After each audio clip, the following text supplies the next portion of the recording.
Good afternoon, everybody. Quick mic test. You guys able to hear me? If you can't, just give me some engagements. Very good. I see thumbs up. Pretty good. Very good. And I see a lot of people joining in. Wow, there's a lot of people there. Very good. We start in a minute. All right.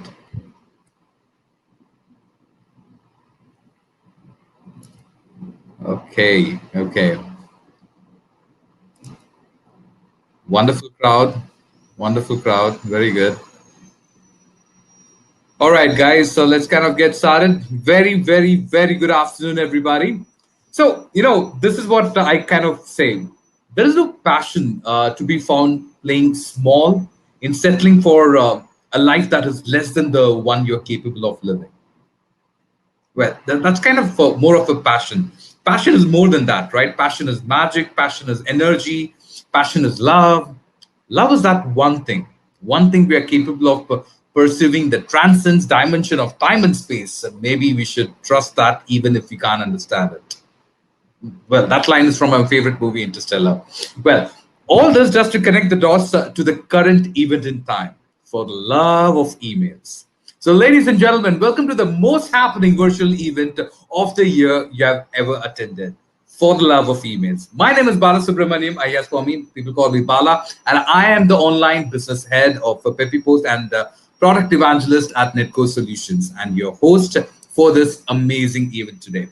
So, on behalf of Netco, Asia's largest email delivery service, I extend an extremely warm welcome to all the attendees, all our guest speakers, panelists, and of course, my fellow Netcorians and Peppies who have joined us from across the globe.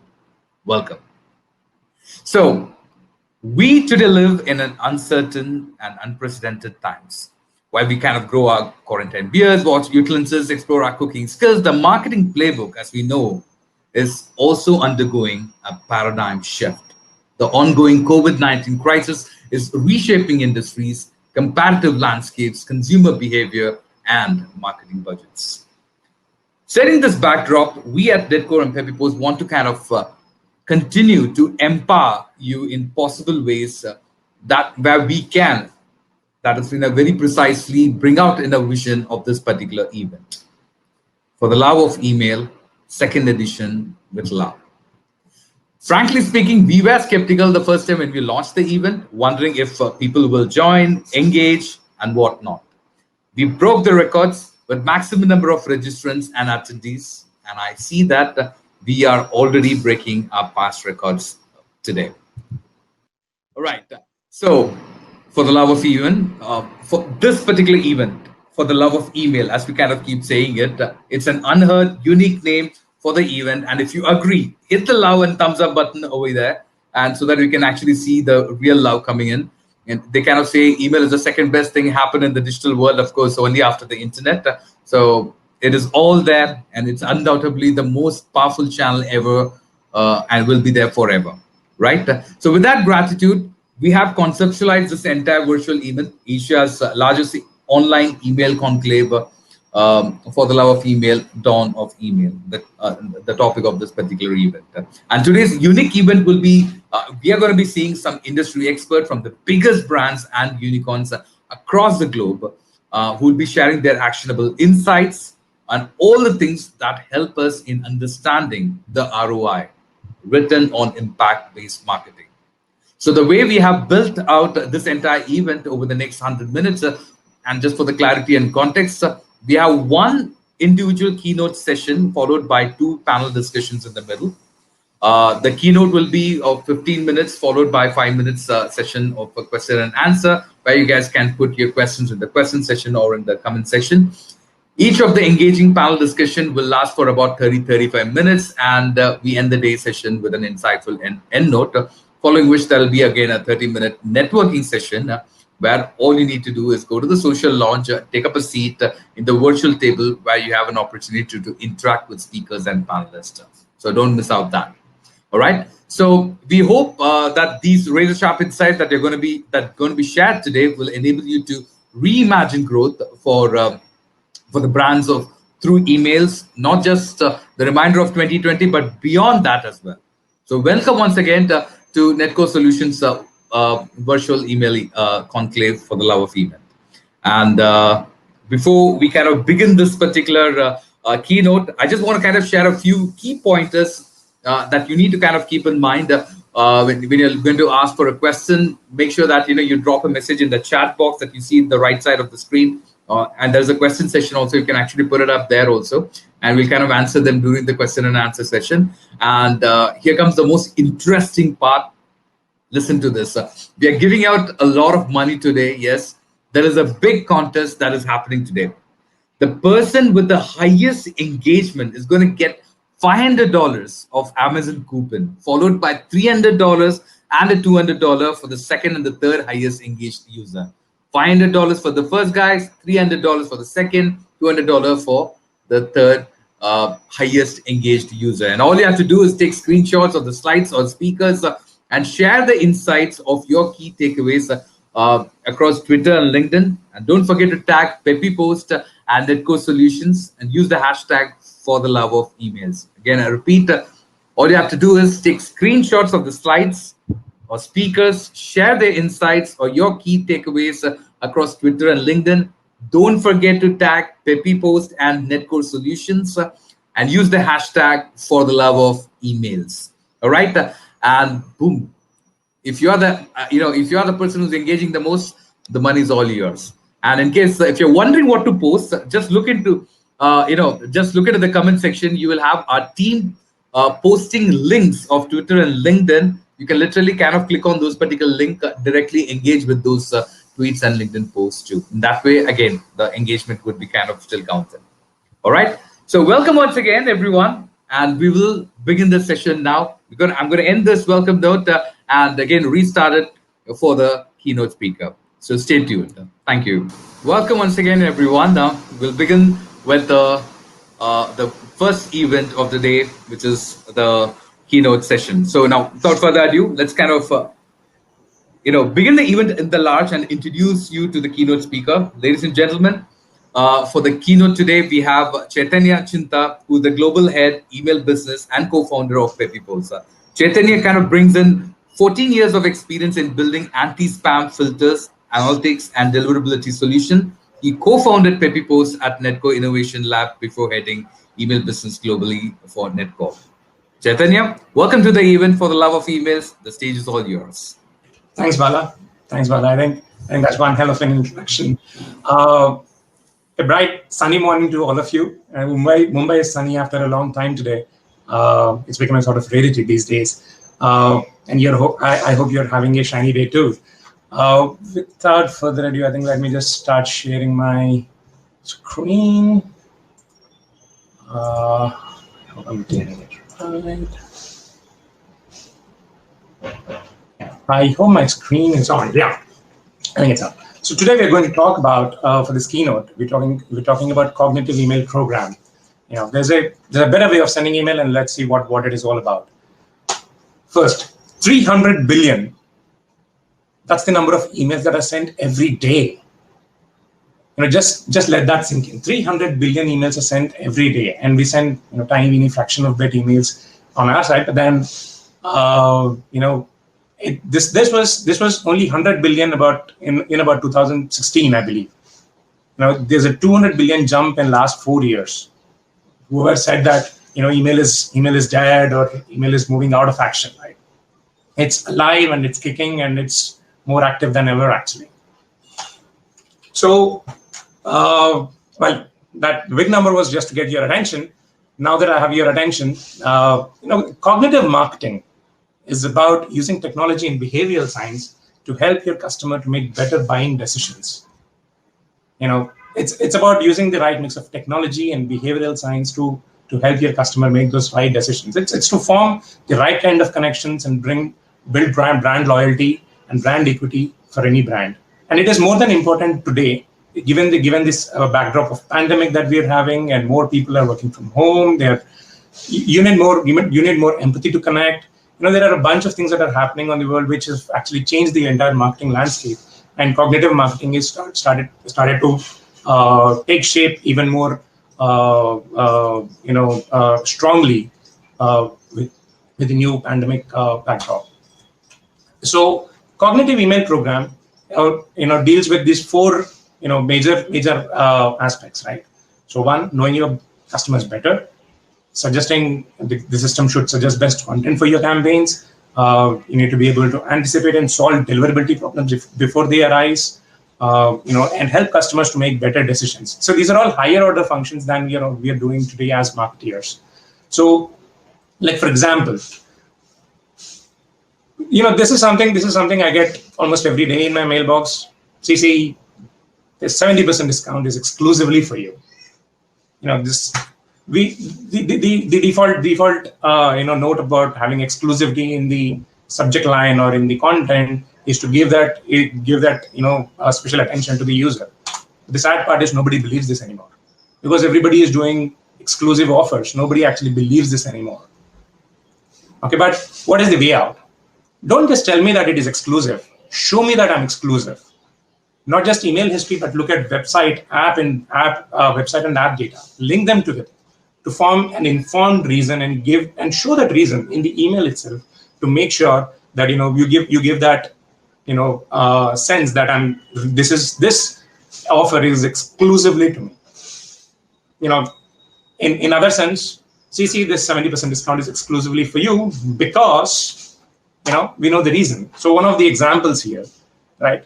So take this 20% off of your styles, but then this entire, if you look at the offers that are presented to me, these are all based on the previous browsing history. Right? This is based on what I've browsed on the website, is where my entire email is also constructed in. This is what knowing the customer in reality is, right? You're tying everything together to form that informed reason, right? And this is where the beauty comes in. One of the things that we have done is we've worked with an e-commerce customer where we used this behavioral segment to speed up the journey of purchase, right? And when we've done this customized path and then created this journey for them, we have seen a 32% improvement in the overall speed to the purchase. So it is just identifying those minute signals and then constructing your journey according to buyer's persona is where this whole change is happening, right? So for this, you would require not just the regular demographic segments, but you will have to shift your gear into behavioral segments. So that is something that I want you to take away, that the behavioral segments are actually creating much more impact more than ever. The second is about anticipating and solving delivery issues. Every email delivery prediction, right? It's like looking at half of the image and imagining what it is going to be like the other half, and structuring your email delivery in a way, because the other half lies in the mailbox provider's domain. So while you understand the best practices, you understand what's happening with your email campaign, you understand the do-goods, but you still don't know what's happening on the other side until the mail gets delivered into the mailbox, and there's a bit of ambiguity there, right? So this is where we've sort of invested in the last couple of years to build a contextual email engine called Raman, where it looks at real-time historical and mailbox provider data and try to paint the complete picture and take informed decisions. Now, this is something that you might want to look from your perspective too, where when you're trying to choose your audience segment, when you're trying to choose your audience segment, what is the confidence level with which I'm choosing that it does not impact on the email delivery? There's a machine learning domain there. There's an informed decision that you might want to take. But like for example, right? So if in a short span of time there are many invalid recipients that are hitting the mailbox, hitting the delivery, Raman automatically slows down the delivery to safeguard the reputation. This is done automatically, and this goes inboxing by 10-15%. Now there are a bunch of things that Raman does it for you, but then this is something that we could closely look at in terms of how well are you predicting that who opens your email first. Start your day with best of your users. Now, for this, you don't specifically need it. You need an algorithm that you can implement in your current email program too. But it just goes a level deeper in understanding the complete list that you have, and understanding who might open your email first, and then targeting them first. Now, the moment you start doing that, you will automatically see better engagement and better delivery. The third, the important thing that we sort of sideline in some sense, right? Helping customers in making the right decisions. Now, there are some minute signals, there are some cognitive signals that come from time to time, which help customers to make the right decisions. Like, for example, use anchoring to your advantage. So there's a whole bit of study that has been done on anchoring effect. So anchoring effect is simply what in fact that has been part of a large part of Amazon's growth story too. Let's say, for example, this let's look at this. Okay, let's look at this. Amazon's page, right? So the whole story of anchoring effect is that people place more significance in the first piece of information that they see. Let's say, for example, you walk into a car showroom and you find the first car that is exposed to you is the most expensive car that they have. And when you look at the other cars, they seem to be sort of cheaper, and then they'll fit in your budget, even though there's not really what you had in your mind. But then you'll find it more soothing to purchase a product which is slightly lower the value. Like this is one of the things that Amazon does beautifully, where the first product that is presented to you is one of the costliest product in their system. But then the one that they really want to make a great sale is best product here. But by exposing the first product, which is of higher price, sets the bar and expectation for the rest of the products. Right, and in fact, we have done an A/B testing with one player, and we have seen an 8% uptick in the terms of open rates and click rates that we have got in the products where we have actually implemented this kind of algorithm. This is something for you to take away. This is all cognition. This is all cognition. This is how the mind perceives that finding the value in the product that they are seeing. Right. The second thing that we want to talk about is the serial position effect. Right. So again, this is another study that is done. That's done. In fact, the graph has been picked up by there's a wiki article also on it, which typically says that the people remember the first and last portions of the email copy better. The words recalled. The whole point is that while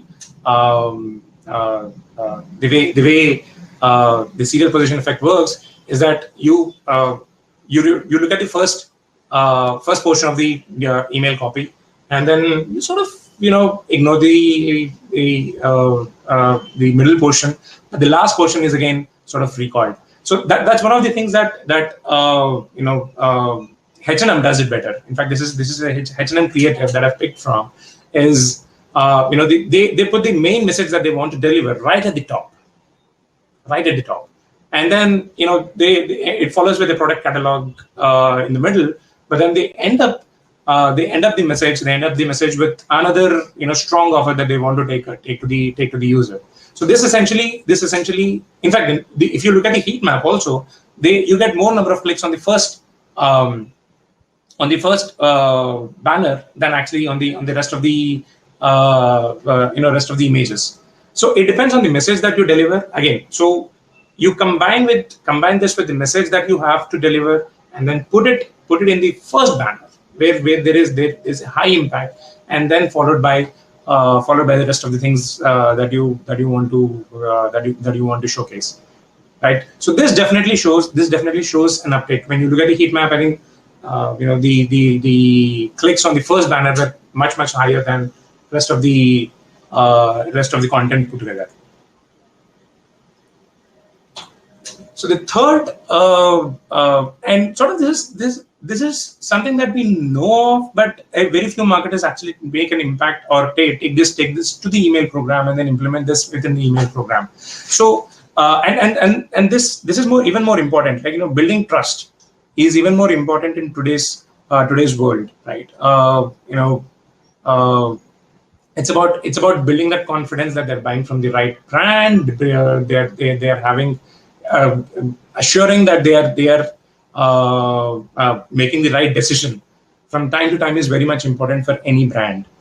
For example, so this is one. Eight Sleep does it in a beautiful way, right? So they've taken some influencers. They've put their testimonies right into the email creative and then sent it across. And so essentially it creates an effect that, if others trust them, maybe I should too. And if it all the more important. So there are two ways to it. The way Dove does it, right? They use customers directly to present the stories. Now that's one way of doing it. That has a direct connect with your customers, and then presenting the customer stories will have a direct impact there. And then there is influencer testimonies that come into play too. So either ways, using testimonies in the email content and driving those reviews, stories, and driving, in fact, referrals. A lot of brands today, they don't at least from the Indian context, I don't see many of them driving referral programs. But they're still very strong indicator. They're still very strong indicator to actually build a trust in the user community. Right? Sending those customer stories over email will definitely build social proof, and then thereby customer loyalty. Right. Couple of closing thoughts. Great email campaigns don't just put the message across. They guide users through decision-making process with decisive messaging. I'm sure in today's panels, I think there are a bunch of conversations that we're going to have on a similar note. How great campaigns are built and what kind of thought process that goes into building those campaigns. But a cognitive email program is about understanding how people's minds work and presenting your email in the most effective way, that so that it strikes the right chords, all the right chords in the customer's mind. So that's about building the cognitive email program. You have technology on one side, which is helping you drawing those right kind of segments, or understanding what building that right kind of persona around the user, and then trying to give you those kind of capability to do segment of one kind of campaigns like SmartTech does today, right? But at the same time, well, that's all technology is all brain, but marketer is the mind. So to take advantage of this technology, to exploit this technology, to hit the right chords with each and every customer that you're trying to converse, is the right kind of mix. And then that's where this whole technology is brain, but marketer is the mind comes into play. That's when your email marketing is going to shine even more brighter, and then drive you even more ROI, not just on the return on investments, but also return on the impact too. With that, I'll close my session, and then I'm open for the questions now.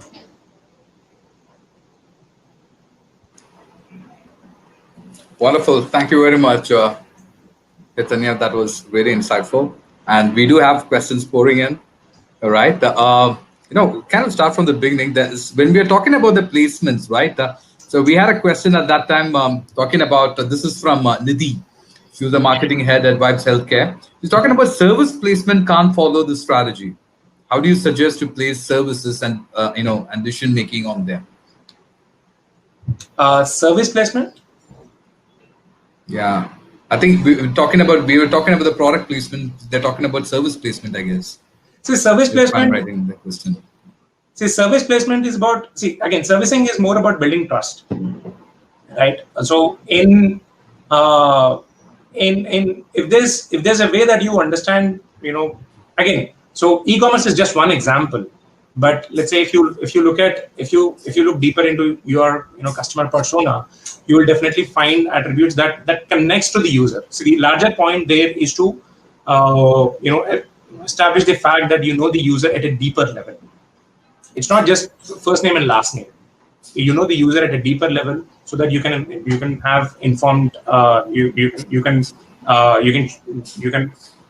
get the customer believe that you know them. So even in the service, even in the service messaging, the more you know about your customers, and you can customize your connects there.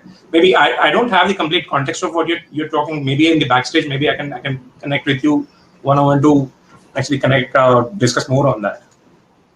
Perfect. So Chetan, we have one more where we're talking about. So of course, Tanish tried explaining it there. The question is, can you please share an example of serial position effect?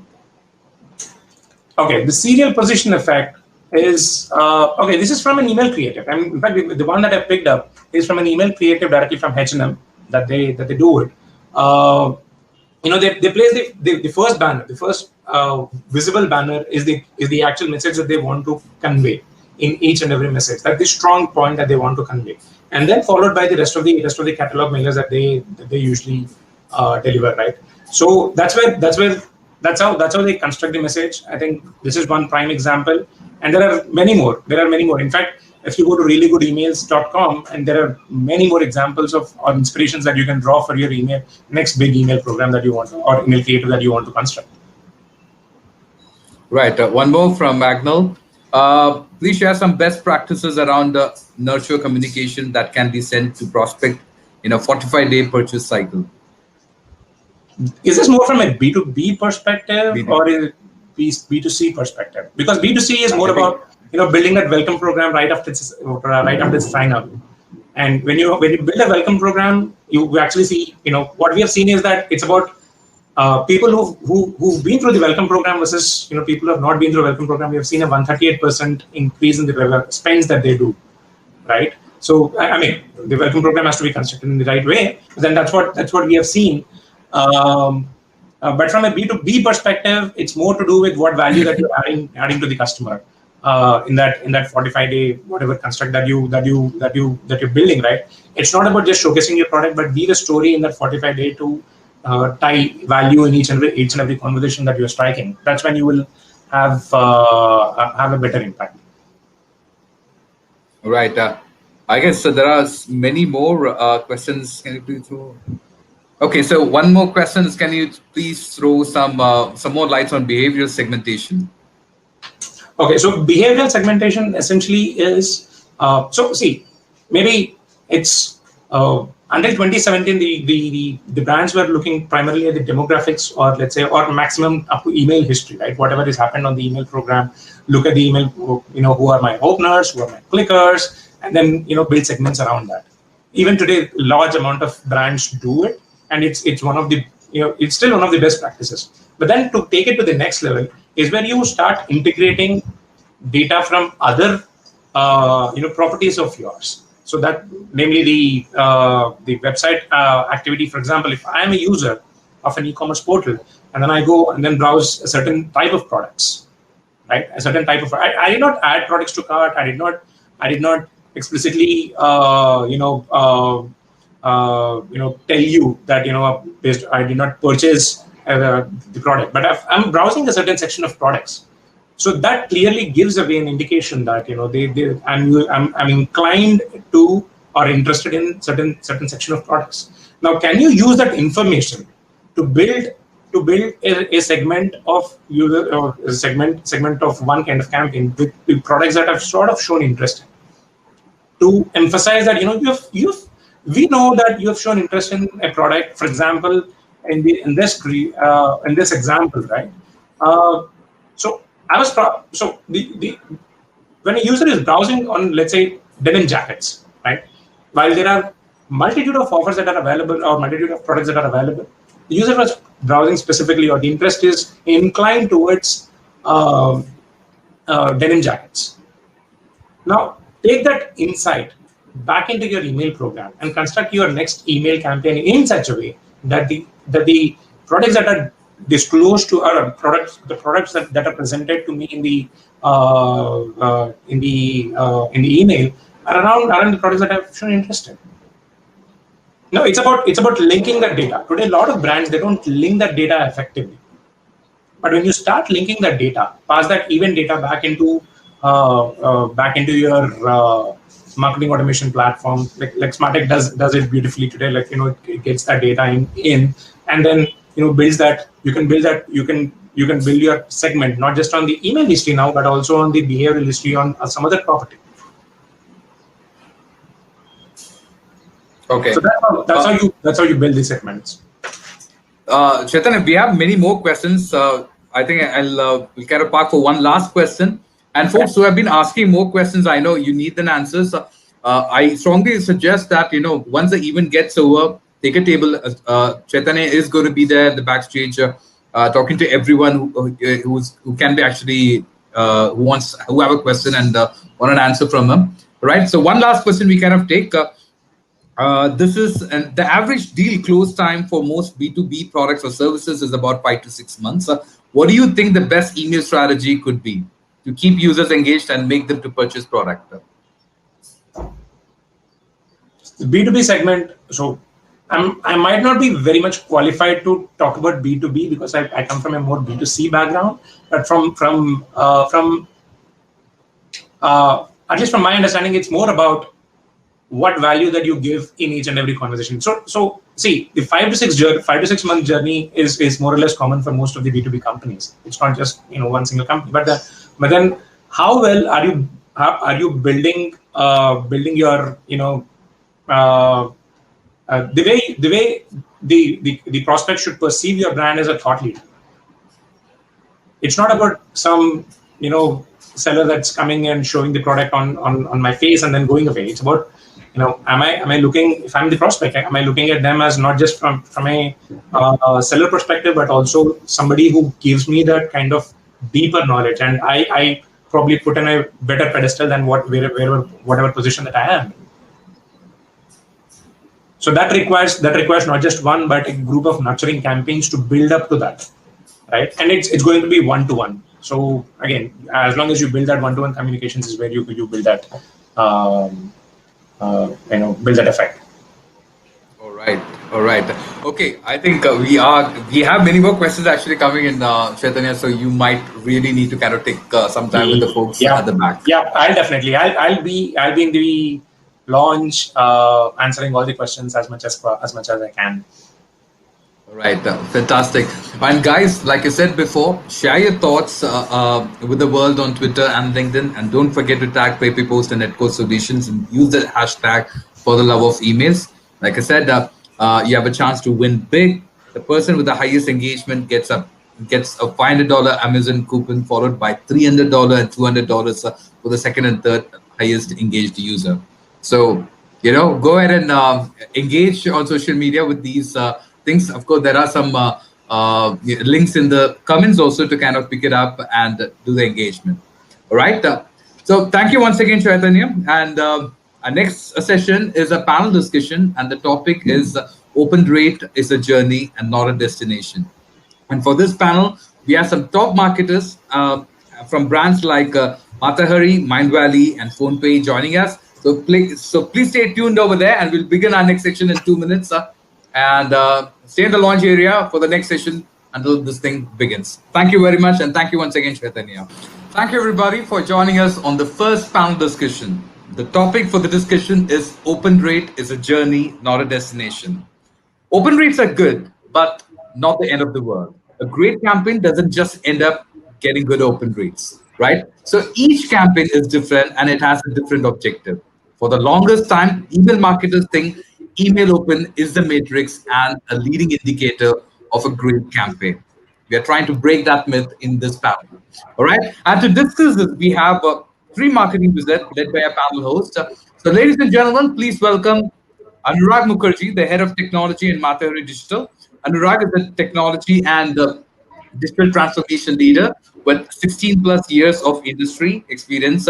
And he has headed technology and product portfolios across the spectrum, including e-commerce and omnichannel, merchandising, finance, supply chain, and store operation, loyalty and CRM, etc. He has global work experience across Southeast Asia, MENA, ANZ, and India. He's currently the head of technology at the Materi Department Store, MDS, Indonesia, driving their digital omnichannel and O2O initiative. Welcome, Anurag. Thanks, Bala. And we have Monique Flood, who's the email marketing specialist at Mindvalley.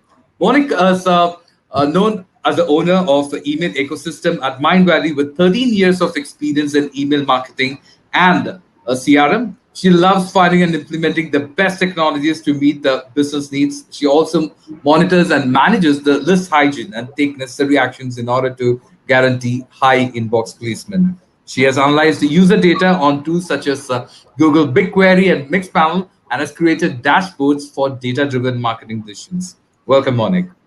Hi, everyone. And then we have Priya Patnakar, who's the head of communication PhonePe India. Priya heads the communications functions at PhonePe, India's leading digital payment app. She has 2 decades of experience in marketing and communications across fintech, e-commerce, online education, pharma, biotech, technology industries. She's an avid reader, fitness enthusiast, and an active mentor for young students. Welcome, Priya. Thank you. Great to.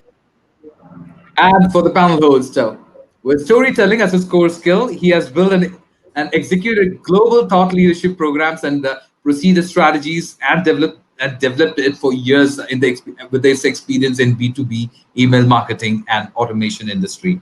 He loves emails and strives to provide the best customer experience. Guys, we have the global product marketing head of Netco and co-founder of PepiPost and the SaaSpreneur, the email guy, Tanishq Juneja. Welcome once again, everybody. And Tanishq, the stage is all yours. Super. Awesome. Thanks, Bala. Your voice is so heavy that it gives me complex every time I talk. All right. Stage is okay. So, guys, welcome aboard. Fantastic to have marketing wizards talking about emails, people who do emails day in, day out. So, like we all know that we are here to talk about open rate is not a journey. Open rate is not the end of the journey, right? So there's a lot of things beyond open rates.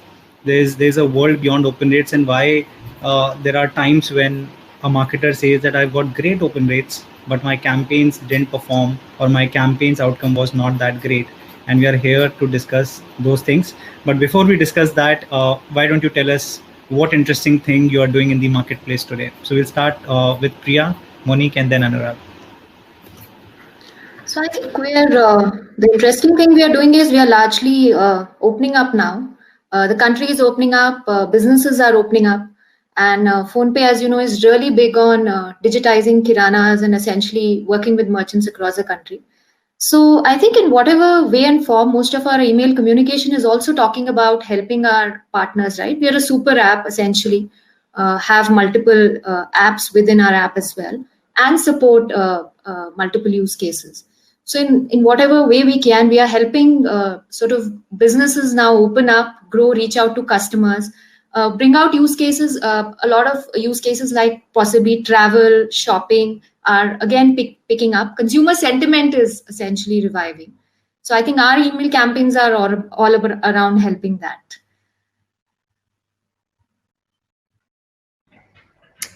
Hi, all. So from Mindvalley, most currently we started actually from a marketing perspective, a new project that we just started and which is super exciting to me is actually enhance our email marketing program with further communication channels such as, so we are looking into WhatsApp, SMS, Telegram as new ways of communication and in support of our existing email marketing channel. So this is for me super exciting because I do have a little bit of experience with SMS marketing, but nothing with WhatsApp marketing. And it's just like, it's still kind of new in the industry and there's actually so much to explore. And so for me, this is super exciting and I'm really looking forward to see how this is going to develop for us in the next few months. Yeah, hi Tanishq, and hi everyone. So let me quickly touch upon Matahari first, right? So Matahari has been in Indonesia for the last 60 plus. and it has been a pioneer of department store retailing.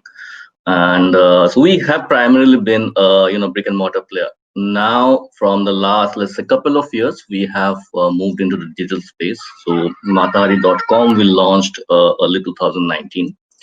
And from there on, we have been trying to diversify.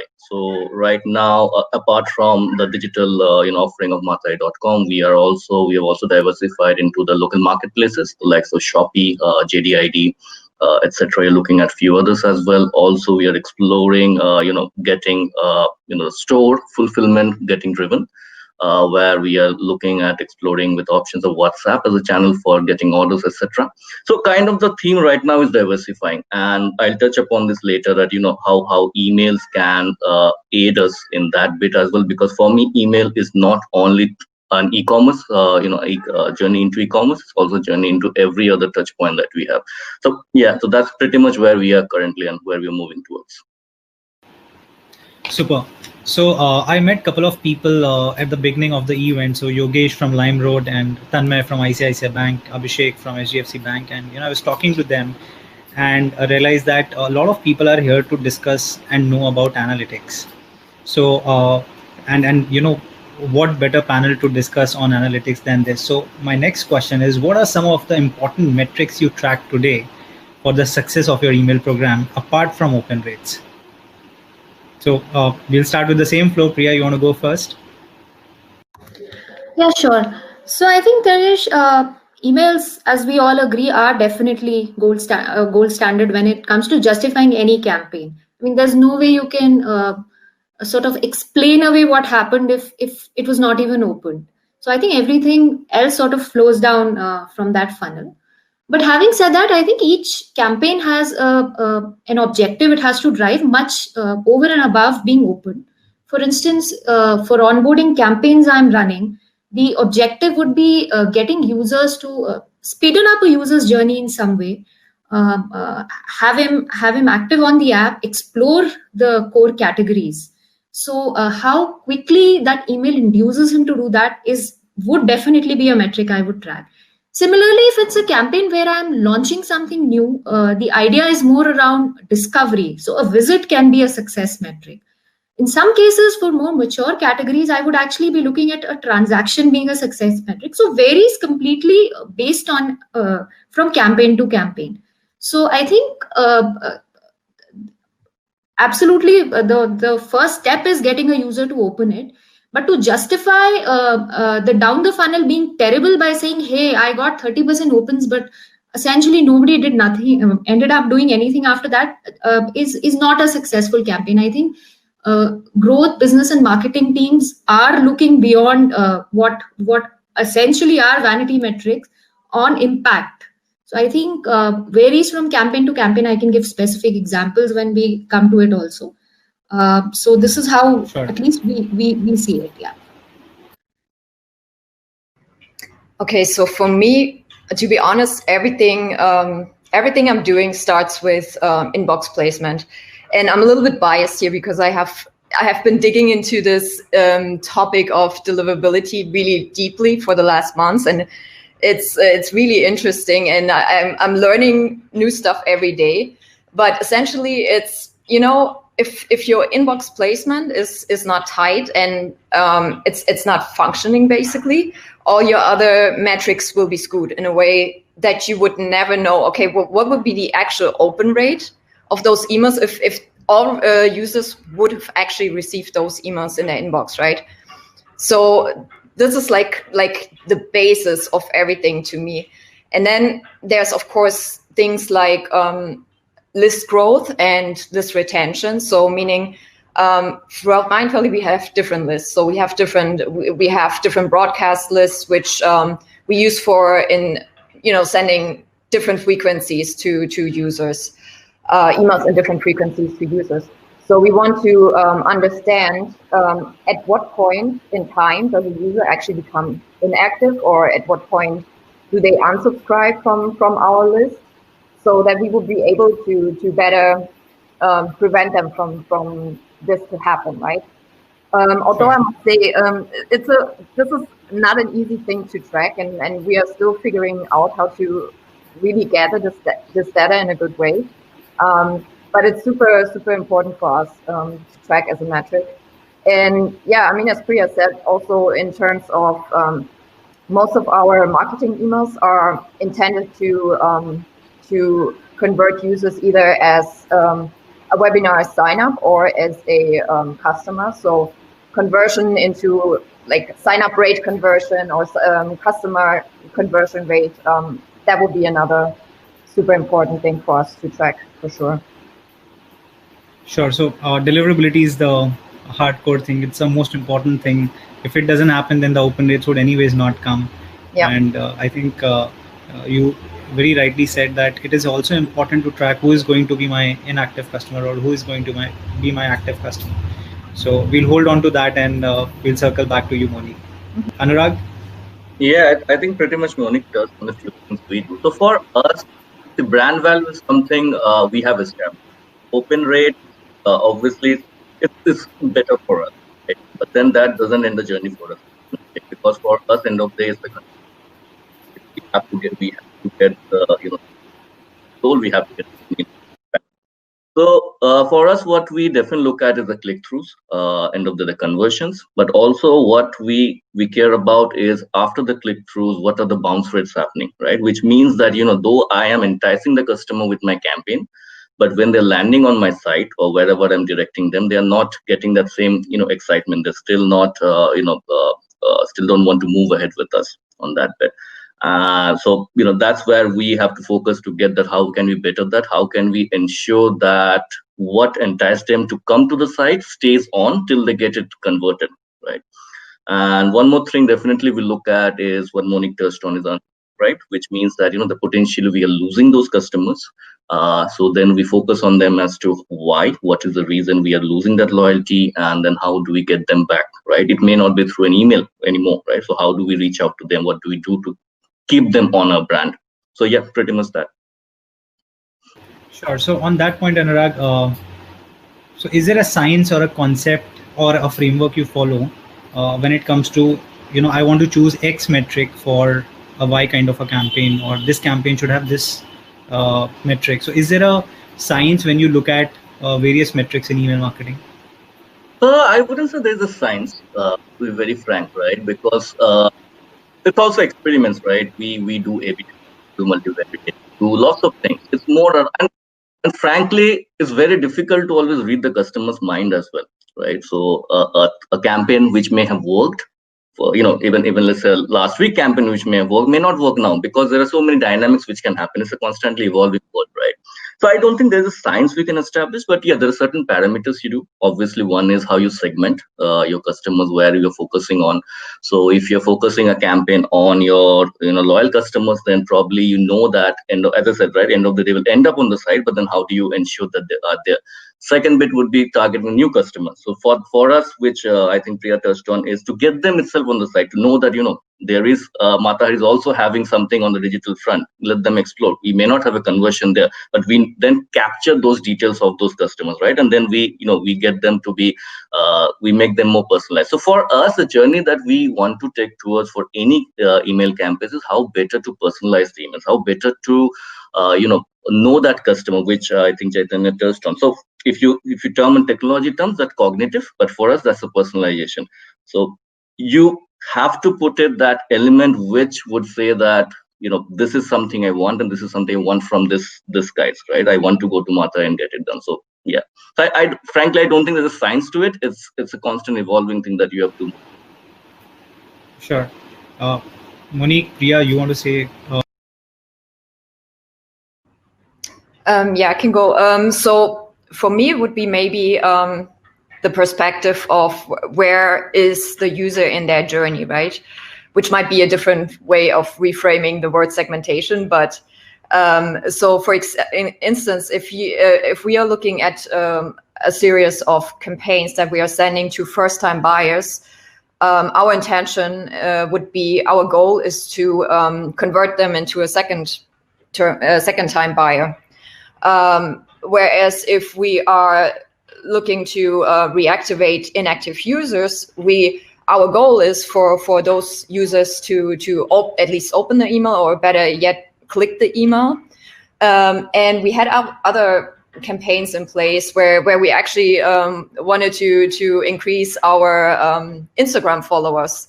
So here, obviously, it was a very different approach to that email, right? So yeah, it's really depending on the kind of user and where they are specifically in their user journey.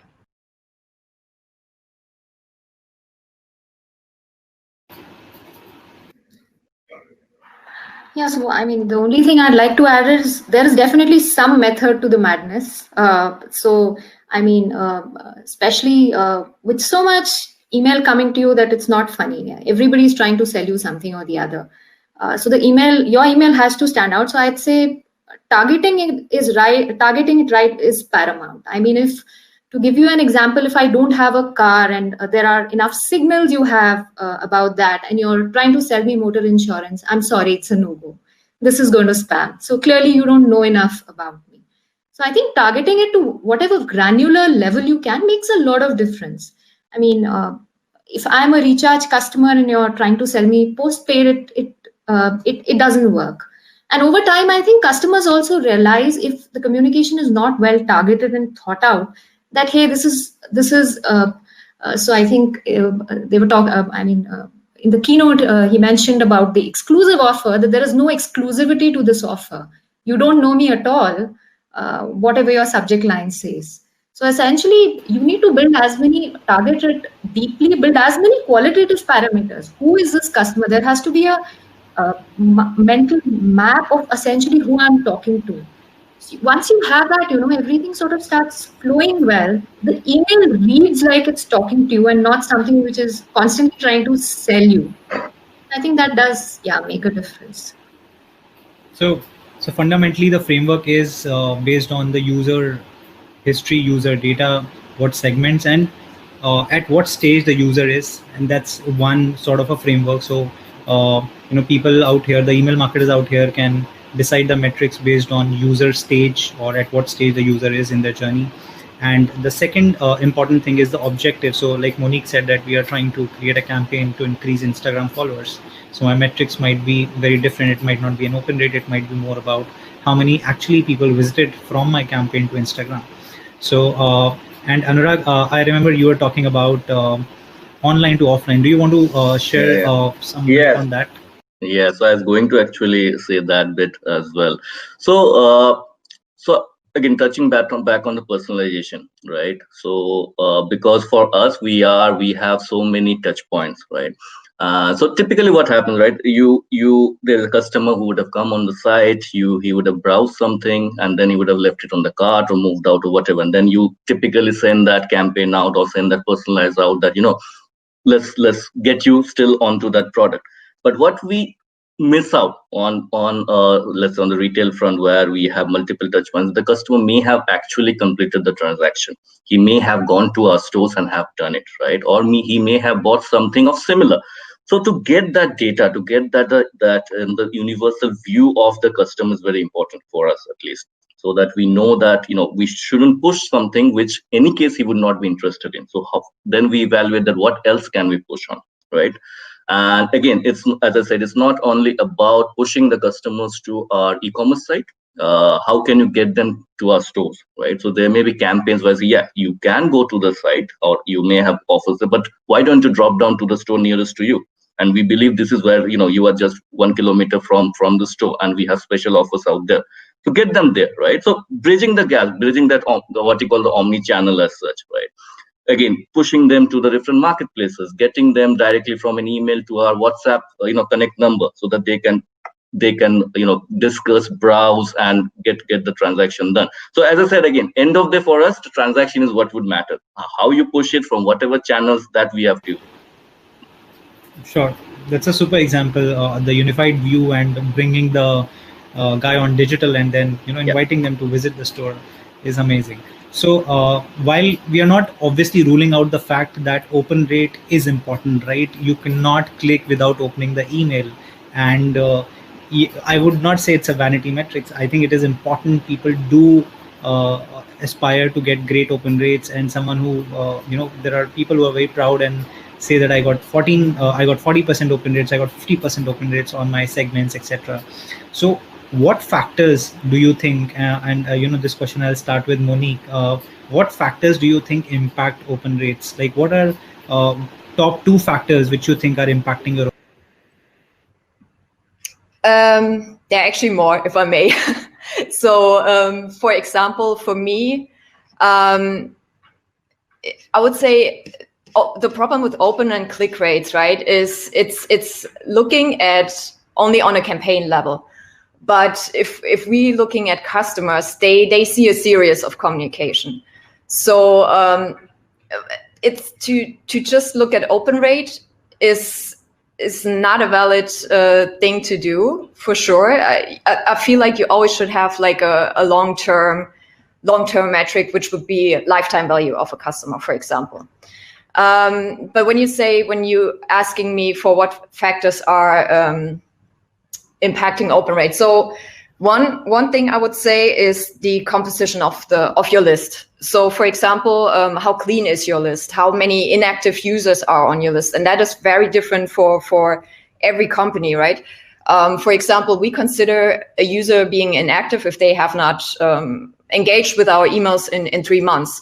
Other companies would put that much higher. Like they would say inactive users are people who have not engaged in 6 months. So that's already something that differs from company to company, right? And also geolocation can be a factor. So, for example, we know that Latin America is has a bigger affinity to social media rather than emails. So if your list of people from that area is really high, this would have also an impact on your overall open rates. Second thing I would say is also the distribution of the ISPs you have on your list, because some ISPs are known to have lower open rates in general. For example, best example, Gmail, right, with their promo tabs and their primary tabs. And again, for us, Gmail is like our list is 65% Gmail users. So that also has an overall impact on our overall campaigns. And yeah, and then last but not least, what I said earlier, sender reputation, your deliverability. If you don't inbox, there are no open rates. Yes, I don't think so. Of the people who are listening to us, anyone is going in spam and checking their emails. Mostly not, but like you said, demographics are very important. Which location is very important. The ISP, I think Gmail would be the most populated or most dense in our list. So that is true. Priya, you would like to add more factors? So I think besides all of that, age and stage in the customer's journey is extremely important. Because I think I might open one of your mails out of curiosity once, but over a long period of time, if you're intending to build some kind of relationship with me without understanding who I am and what I do, it just does not work. I think considering with all the promo tabs and the bucketing which Gmail allows me to do, my ability to filter out junk and just block it is much, much higher. So I think you finally engage with brands which get who you are and what you do. It makes a lot of difference. So I would say targeting it right makes a hell of a difference in terms of how eventually your email campaigns perform over time. And then there is a metric which any CRM program has to sort of strive for. That could be retention, could be acquisition. So eventually you have to make sure that you're sort of reaching that metric which you've signed up for. If it is higher retention in the next quarter, then you have to sort of make sure that your campaigns, all of them are sort of leading to that eventually. Sure. So Priya, also remember that you had this fantastic campaign where time was one factor and your open rates were like amazing. So you want to share more insight on that? So actually, I wanted to talk about one of our campaigns, which surprisingly more than the open rates, it had a massive impact. We had run this around COVID. This was a time when a lot of cities in India had shut down, and people were desperately looking for shops around which were open. Essentially, grocery store, medicines, these were essentials. And we were all sort of WhatsApp groups were buzzing. Everybody was asking each other, "Hey, where is the next grocery store which is open?" So our business teams actually came up with this amazing campaign where they reached out to grocery merchants and all essentials. And there was a listing of numbers with the name of the store. And it told you, hey, this store is open, it's home delivering. And when you clicked on the link, it took you to the stores tab on the PhonePe app, which showed you stores around you which are delivering. Not only did customers appreciate this, this was shared. People have told me they've retained this mail for months. They share it with family and friends across WhatsApp. Now, if you ask me what was the metric I was tracking, I was not looking at any transaction number going up here. This was essentially meant to be, as they say, in for public good. I mean, as a consumer, I was struggling with this information. And there were so many users who reached out to us and told us this was a great campaign. Thank you for doing this. So I think this is a sort of engagement also you sometimes look at, because eventually there is a metric this campaign has moved. Even over the next 7 or 10 days, possibly that's not trackable. But there is engagement levels being high definitely translate into a bunch of metrics sort of moving for you eventually. So I think this is a campaign I'm really proud of, because we got a lot of customer love for this one. I'm sure that there would be a lot of recurring opens since people retained the Absolutely. email. Yes. Yeah. I mean, there were folks who were reaching out and sharing it on WhatsApp and telling me, hey, this is so useful because this was for my city. And, stores around me, and this was information I was desperately looking for. So you guys actually compiled this for us and sent an email. So great. Anurag, you have something similar? You have a campaign which people visited a lot? No, probably, but I'd like to add on something on, how on the open rate, or rather how you get customers to open, right? So one thing I think which is also critical is the timing of sending those campaigns, right? And the other bit is which I call how much is too much, right? So let's say for geographies like us, where we are growing and all, and where there's a stiff competition across e-commerce players, so is it good to send a communication daily? Is it good to send once a week?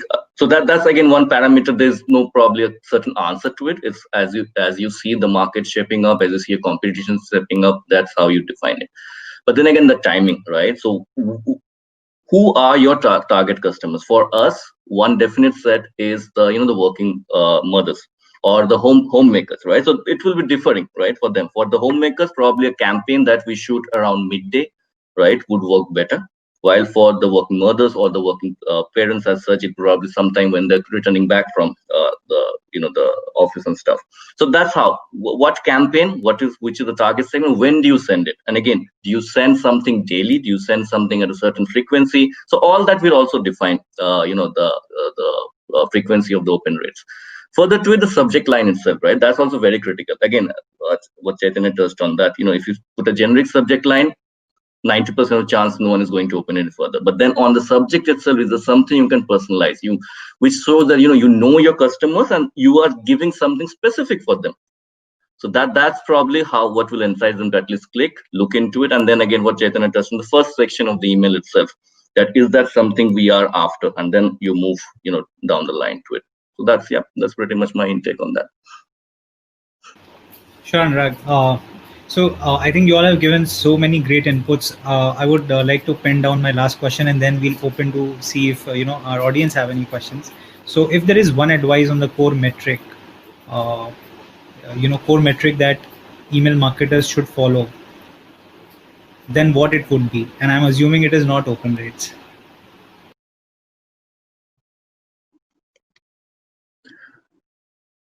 Let me start. Yeah. So I would say again, it differs from industry to industry, right? What would work on, let's say, the retail FMCG segment may not work with something like PhonePe, right? Or may not work with something like a Mindvalley. So it depends on your segment. For us, which I've been vocal about, is for us, end of the day, it's the click-throughs and conversions. That's probably what we aim towards end of the day. So open rate is the start, but end of the day, we have to go to what the conversion is coming for. Sure. Priya?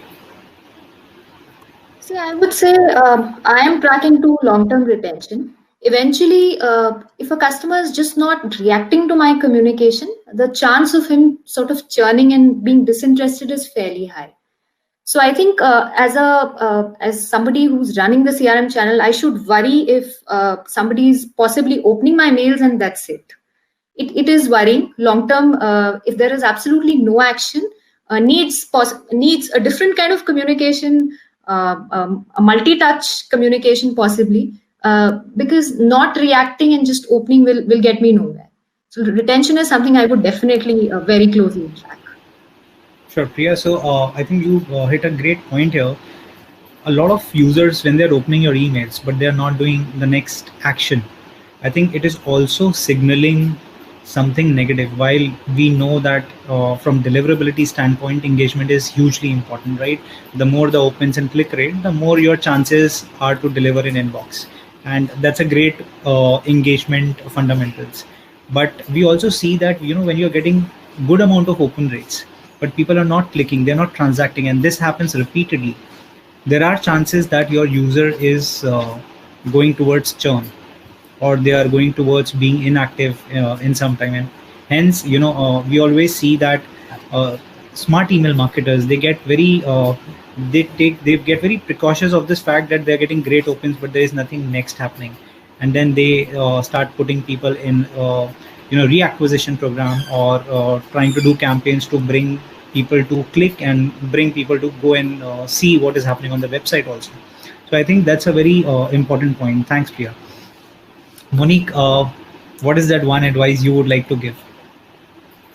So I'm going back to with what I said earlier, which is for me deliverability, which is the basis for everything else. So really take a decent look and do it daily on your inbox placement. For us, we have several markets in place, and for each market, it's very, very different in terms of performance and ISP performance as well. So really go take a deep dive into not just look at the overall open rates, but if your ESP allows you, also trickle down on ISP level to see how open rates are for Gmail, how are they for Hotmail. And from then on, it's a big leverage if you find that, for example, Hotmail is very notorious for blocking or for, kind of putting emails into spam. If you find there's something wrong there, if you manage to fix that, it can have such an important leverage on your overall open rates. Sure. I think, you have said this for the third time, and I think it definitely requires reiteration. Deliverability is worthy of everything. If we do not deliver in inbox, we don't stand a chance to get anything out of our email program. So I'm sure each one of us is tracking how our emails are delivering, whether they are in inbox or they're in junk, or I'm sure with Google, whether it is in primary, whether it is in updates folder, or whether it is in promotions folder, but at least it should be there in the inbox. Very important. So now we'll open to the questions. Bala, I hope we have time. So we'll take up a couple of questions from the audience here. Yes, of course, we can do that.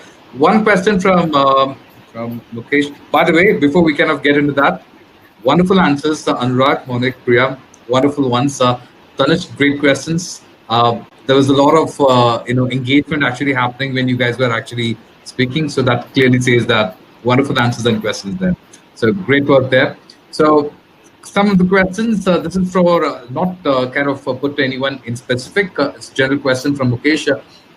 What's the main difference in the impact of email campaign pre and post COVID era? Someone wants to take it up? See, I think we are, as I said, since we are a very consumer plus merchant focused business, for us, the way we were communicating during COVID was fairly different. we understood customers are not possibly opting for a lot of use cases. So we deprioritized them and reprioritized what they wanted. Essentially, even our app was looking like that. We pulled up a lot of use cases which are being accessed more as quick links. I think post-COVID, as a sentiment across sectors is growing, we are working with merchants on sort of reintroducing those categories. Safe travel is opening up. I believe metro is opening up. So we would be definitely running a campaign, telling our users, okay, you can book your ticket and pay, make digital payments through PhonePe. So essentially, we are looking at use cases which are opening up and reintroducing them to our customer base. That's how I see it in the pre and post-COVID era. The way you talk to customers has definitely changed. There's absolutely no doubt about it. Sure. Right. So, Bala, I would like to add on Mukesh's question. I think it's a very interesting and important question. Pre-COVID, I think the world was very normal. Everyone was running behind conversions. And what has changed is now everyone is running behind conversations. So, and I'm so happy to see that marketers have let go of conversions, and they have accepted the fact that what will take us through at the end of the tunnel is brand equity, being empathetic towards our customers. And this is the right time to know them, engage with them, and also build more insights about them so that, we can serve them better. We can be more emotional and more intimate. So I think I would say, that conversion has become conversations now, and which I think effectively is very important for deliverability and great email marketing. So that has changed. Absolutely. Right. We have next question. So basically, let's kind of go to the next one. This is again from, just a minute. This is from Akhil. How do we re-engage with customers who have stopped opening the emailers but reachable? Can you repeat that question, Bala? How do we re-engage with the customers who have stopped opening the emailers but reachable? But reachable.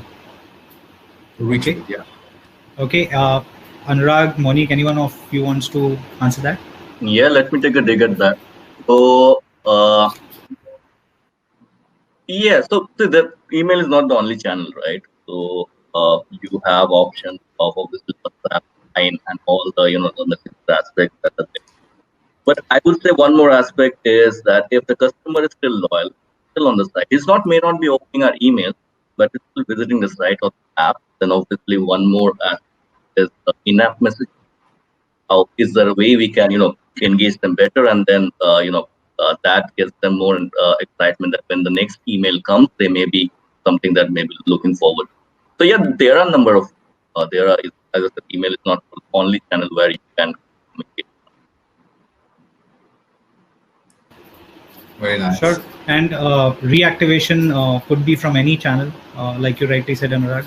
And in case user is not opening your email, does not mean they are inactive. They might be buying on your site. They might be visiting your store. I think like how Matahari does this very well, where you have a unified view of what is happening with my user, is very important to actually tag them as inactive. So just by not opening, we can't call them inactive to the brand. Right. Okay, we have one more question. I think that should be the last question because we already overshot the time a little bit. This is from Nimit. What are the key copyright techniques that content managers can use to showcase empathy and restart engaging with your target customers? What works best, text or graphical email campaigns? Shall I repeat the question? I can repeat the question. Yeah, maybe I can, because I haven't answered yet.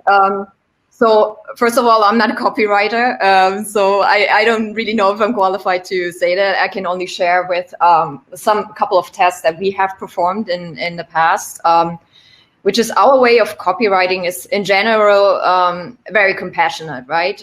We are trying not to, and because our user base is very, we know we cannot speak to them in a way that is 60% off, buy this, last call, like these typical screaming marketing messages. That does not work for us. So we're trying to tell stories around our products.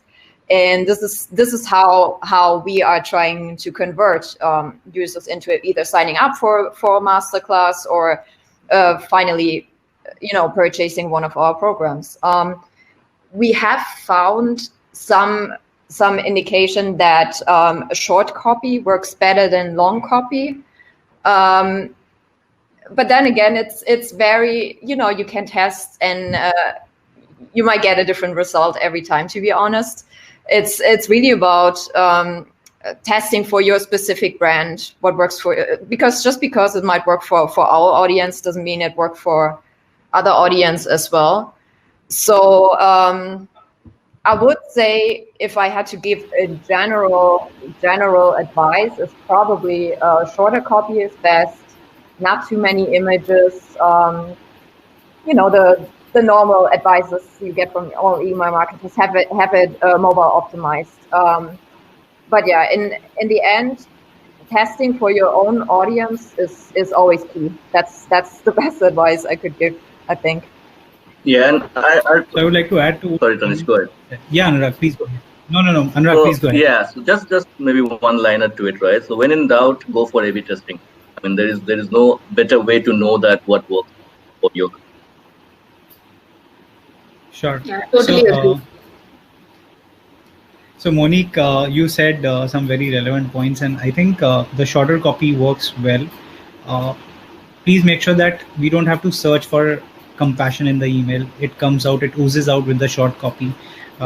You might use the word love in the email, but if we have to really search for it and the other things, they're not so vocal, it might not look so compassionate.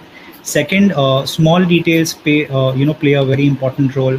What graphics do you use? What emojis do you use? What emotions do you use? Like, for example, never send an email from no reply @ let's suppose abc.com.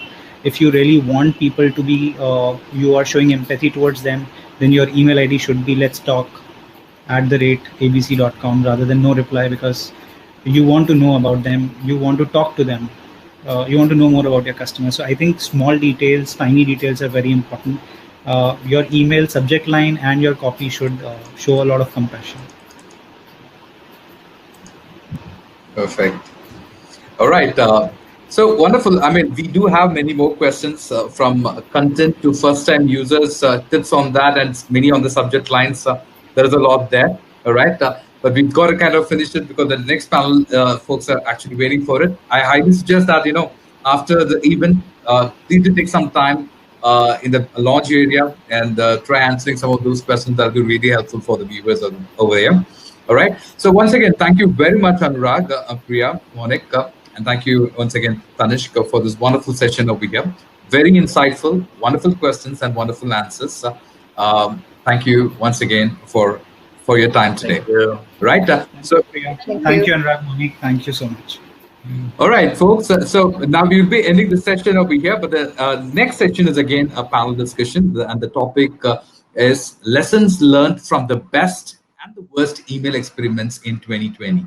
And for this panel, we have some top marketers from brands like Flipkart, Home Credit, and Domino's joining us. So please stay tuned. We'll be back in the next session in just a minute, and you can wait in the launch area and come back again as soon as that. Okay. Thank you very much, and thank you very much, folks, again. Thank you, everybody, for joining us on the second panel discussion. The topic for this discussion is lesson learned from best and worst email experiments in 2020. As marketers, we run a lot of experiments. Email marketing success requires a lot of experimentations. Your list has diverse users. 2020 is an exceptional year. It has changed the way consumers interact with the brands, and hence experiments are the only way brands and marketers could still be relevant. And to discuss this, we have three marketing wizards led by a panel host. Ladies and gentlemen, please welcome Vivek Elakanan, who's the VP, Head of Digital Marketing and Strategy, Home Credit Indonesia.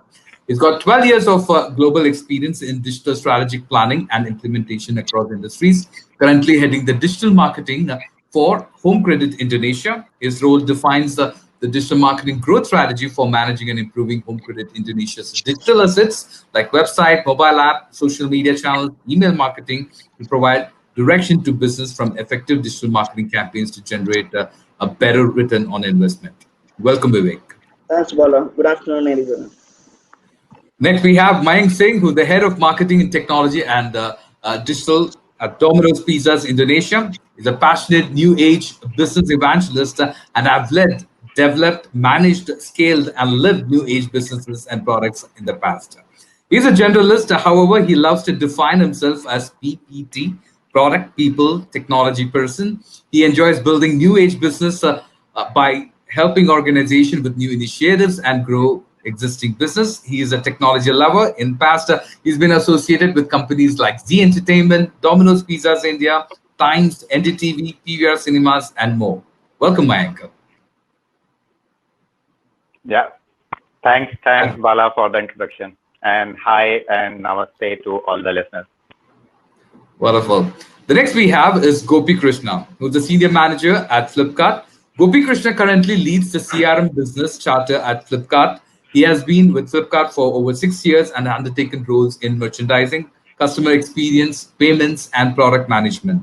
An MBA from IIFT, and he's also earlier worked at State Bank of India and IRCTC Internet Ticketing. Welcome, Gopi.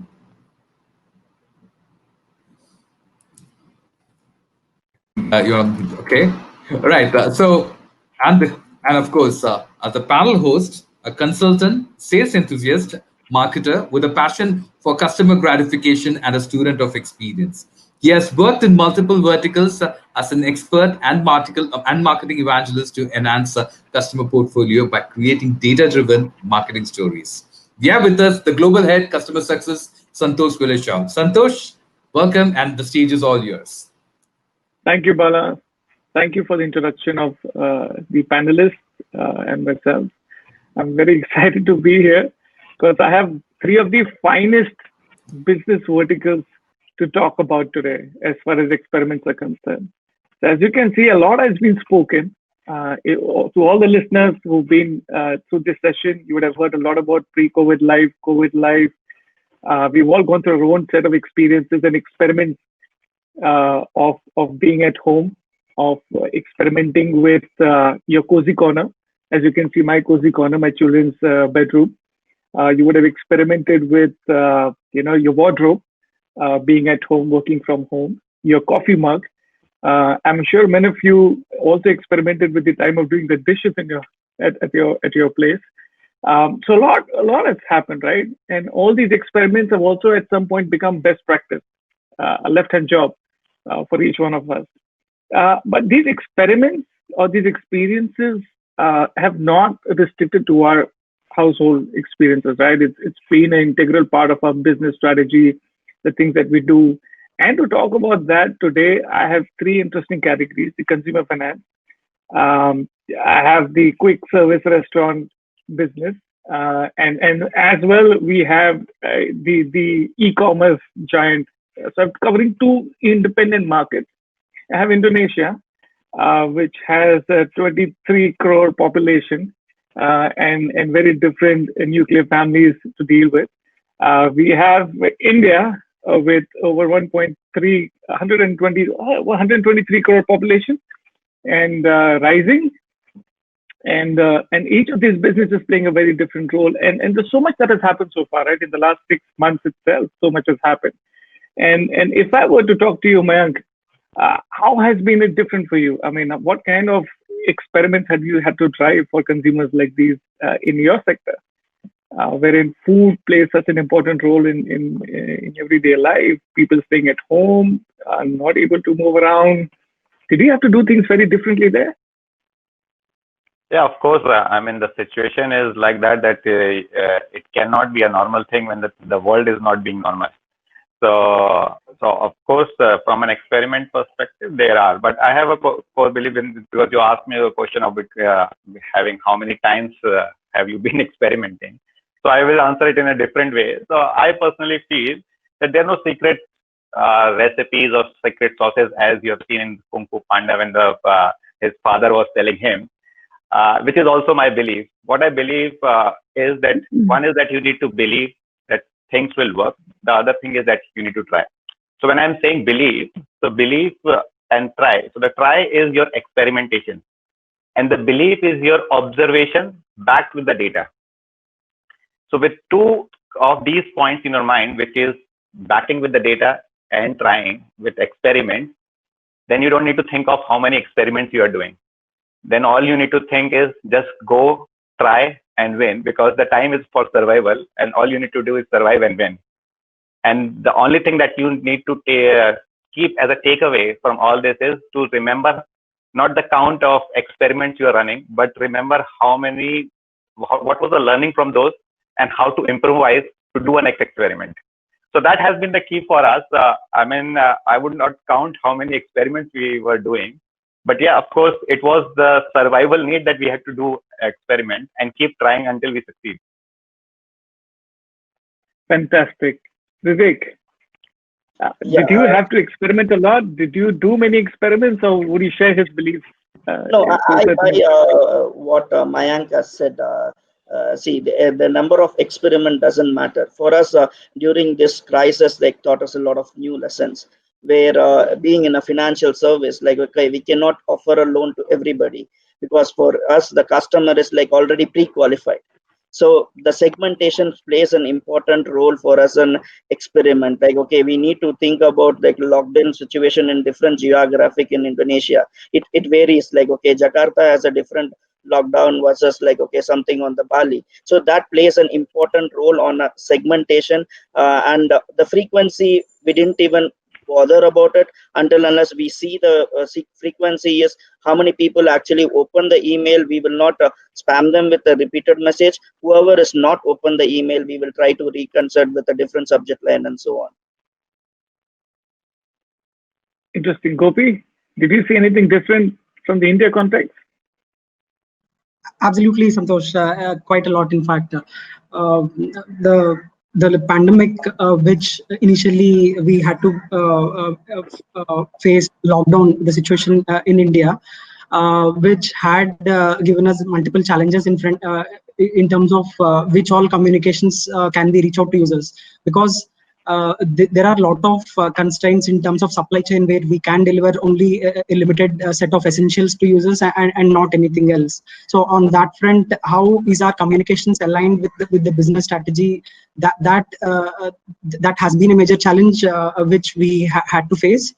So our experiments and our set of campaigns that we planned during the duration and now even now is in line with what we need to support business in those lines.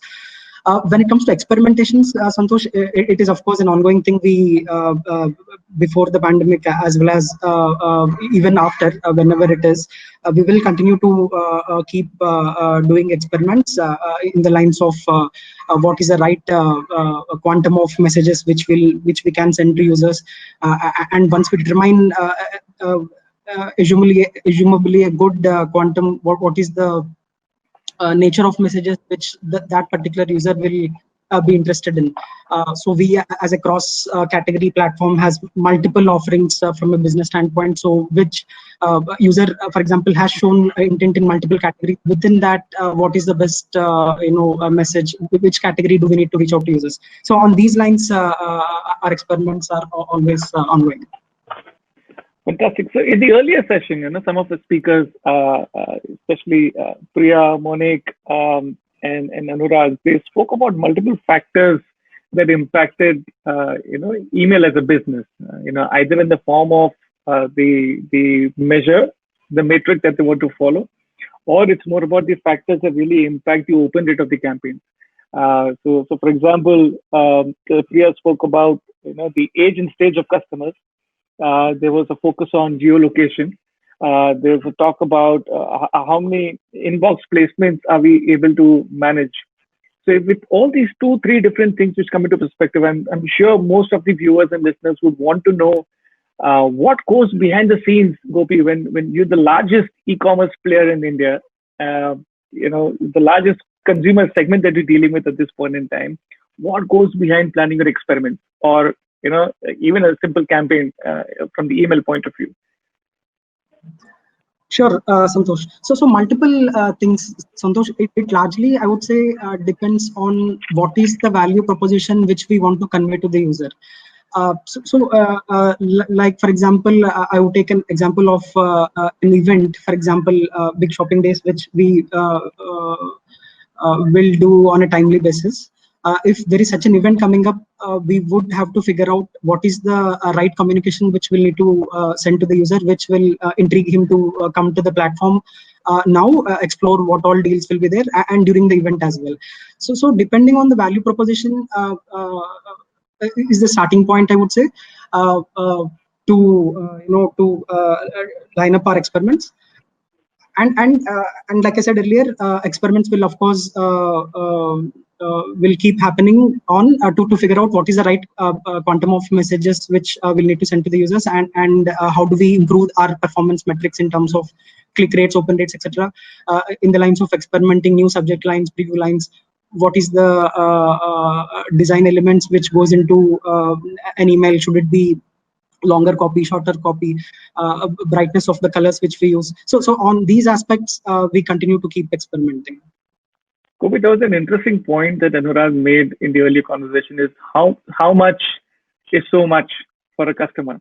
So given the number of emails that we send out, and is there a quantum that you define that, okay, I will only reach out to a customer X times? Is there a best practice that you may want to follow? Santosh, that's a very ubiquitous question, although there is no single answer to it, because it depends on the nature of user engagement on the platform. If a set of user is is showing good level of engagement and is coming back to the platform again and again, we can slightly push and experiment with slightly higher amount of emails vis-a-vis another set of users who might not be engaging as much with the platform. And as that being said, the quantum should also be an outcome of the relevance of the message. Only if we believe to a certain degree of confidence that this message is going to be relevant to the user based on his actions on the platform, it makes sense to reach out to the user. Otherwise, if it is a broad-based message, it has to be very, very minimal. The quantum should not exceed which we reach out to the users which are more engaging. So there was an interesting take. So one is, Mayank, this one's for you. Do you believe in a slingshot email, or would you prefer a series of emails with the customers? What would work better as for you? I think, the topic is experiment. It should be both. You need to try both, I would say. And it also depends on situation. The situation will define whether you need to do a segmented emails to several segments of the user, or you want to do a blast. So suppose, for example, as how he was talking about the big billion days would also come soon. At that point of time, I don't think they would be planning for doing a segmentation. Rather, that they will plan to do a blast because they would want to reach out to more consumers. So the whole strategy depends on what kind of campaign you're going to run and what is the objective. The objective will define, would you want to do a blasting or would you want to do a segmentation? Fantastic. And what goes behind the scenes for you when you're planning your experiments? One is that Domino's is quite a data-driven company. Not many people knows about it. Everyone think it's just a QSR. It's a pizza company selling pizzas. But that's not the case. I would also quote one of the statement by the ex-CEO of Domino's, Patrick Doyle, the global CEO. He once said that Domino's is a technology company, happened to sell pizzas. So that's how the whole system is. So having said that, we have to deal with such situations, to plan an experimentation, you can only do when you have a complete structure. To have the structure, you need certain pillars. So for us, those important pillars are, one is your data driven, the second is the ROI focus, and the third is personalization. So these are the three pillars that we have created, and then we look into an approach towards the experimentation. Now, when you are about to go experimentation, there are normal thinking that there are normal stuff which everyone does. So the stuffs are like segmenting, then creating tracks, tracks are with respect to your frequency, recency, basket size, interest in the product, and etc. Right? Right. The other is and for us is the data driven is one which will help us know what are these segments. The ROI is to measure how much is what you communicated, how much did you earn. In that, the one of the thing which we recently I'll quote an example, which is during this period. So this is a normal stuff. You are doing a data driven approach, but the pandemic situation requires you to do more. And for us, like being a QSR restaurant business, people come to the store and people ask for delivery. There are two kind of channels which approach. When the lockdown was announced, so the people coming to the store, of course, they will not stop coming. And the one which is left are the delivery customers, and we are trying to approach them. So the intelligent stuff or the norm or the obvious thing that one would try to do is to focus increasing their more delivery orders to make up for your carry out and the dining business loss. How to do that? In that front, so like email and the other communication channel becomes an important role, because now one side you have the data. So you can use that data. So what we started doing was we started taking that data of the delivery customers, then use the machine learning to find out the similar audiences with show similar attributes, but were not the delivery user, but a carry out user or a dining user, and started communicating them. Now, again, when I said the three pillars, the last is the personalization and the communication. In that aspect, again, if I just send them a message that, hey, why don't you order with me, it will not work. I will have to again try on personalization stuff, which is the situation was pandemic. They were never a delivery customer. They were having a fear that the corona is out there. So to convince them, I have to come up with a communication telling that the Domino's is offering a contactless delivery, where the driver would be delivering your pizza at your doorstep, but will stand 2 meters apart, wherein you can pick your pizzas with no person getting touched your pizza. After the pizza is out from the oven, it's you who would be the first person to touch it. So those kind of communication are including an offer to incentivize them is what we tried. And that's how the approach of whole experimentation was during this period. Fantastic. So it pretty much corroborates with Monique's point of view of the quality of list is paramount at this point in time, which would have probably helped you also therefore inbox better and therefore personalize the communication to convert them to get them to pick up the orders. Fantastic. Like the safe food was more important for me to communicate along with the offer. So even if I say buy one get one and don't say it's a safe food, the chances of the conversion would be fair less. So that's the experiment I need to do. Talking about that same experiment, I mean, would a buy one get one work better there, or a discount proposition work better there? Has that worked for you? Any examples there? I mean, you're just hitting on the nail. So I mean, there are multiple things that happened during this period, and it's not just about the buy one get one would work better or a normal offer would work better. It totally impacts on the situation which you are dealing with. The situation currently was pandemic, not just because of the corona, but also because of the lockdown. There were people who were losing their job. There was a fear of economic pressure. There were certain people who were laid off from the company. So that was the threat also in the market. With that threat, what would happen is the sentiment of the consumer goes away. With that sentiment going away, a brand like us, which is also taken as a celebration brand, you would want to do less of celebration and preserve your more cash. If that happens, so your chances of buying a Domino's pizza incidents will reduce. That's one. The other thing is what it impact would be the kind of ticket size you deal with.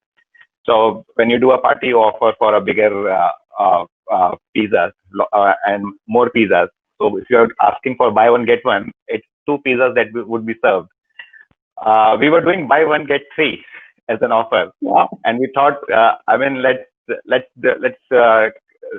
the sales is going down. Let's try with buy one get 3, and we give it for 3 days. That's the best offer we have in our kitty, and it should work.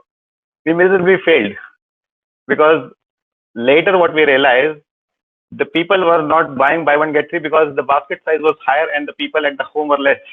and even the ticket, the UPT, which is unique product per card transaction, was high. An offer on a single pizza was performing much better than a buy one get one or a buy one get three. So these were the learnings over the course. But what we realized after we communicated the offer and then seeing the market, and then we have to ask those questions to ourselves: why this didn't work? So now buy one three, that's the best offer. Why didn't work? So I need to question it. The question's answer would come from the data that what's working in the market right now. What are the products which we are selling? How much is the UPT, which is unique product per transaction? So those are the metrics then you need to see, and then again you have to come up with your next level of plan. That's why I said the 3 pillars is what we follow. The last thing is that you need to keep the learning in the mind and then improvise. Fantastic. Vivek, I'm sure you would have seen a similar Yes. Extreme situation with people experiencing the fear of losing the job and having that threat factor. How did you engage with these customers using email? What did you do differently?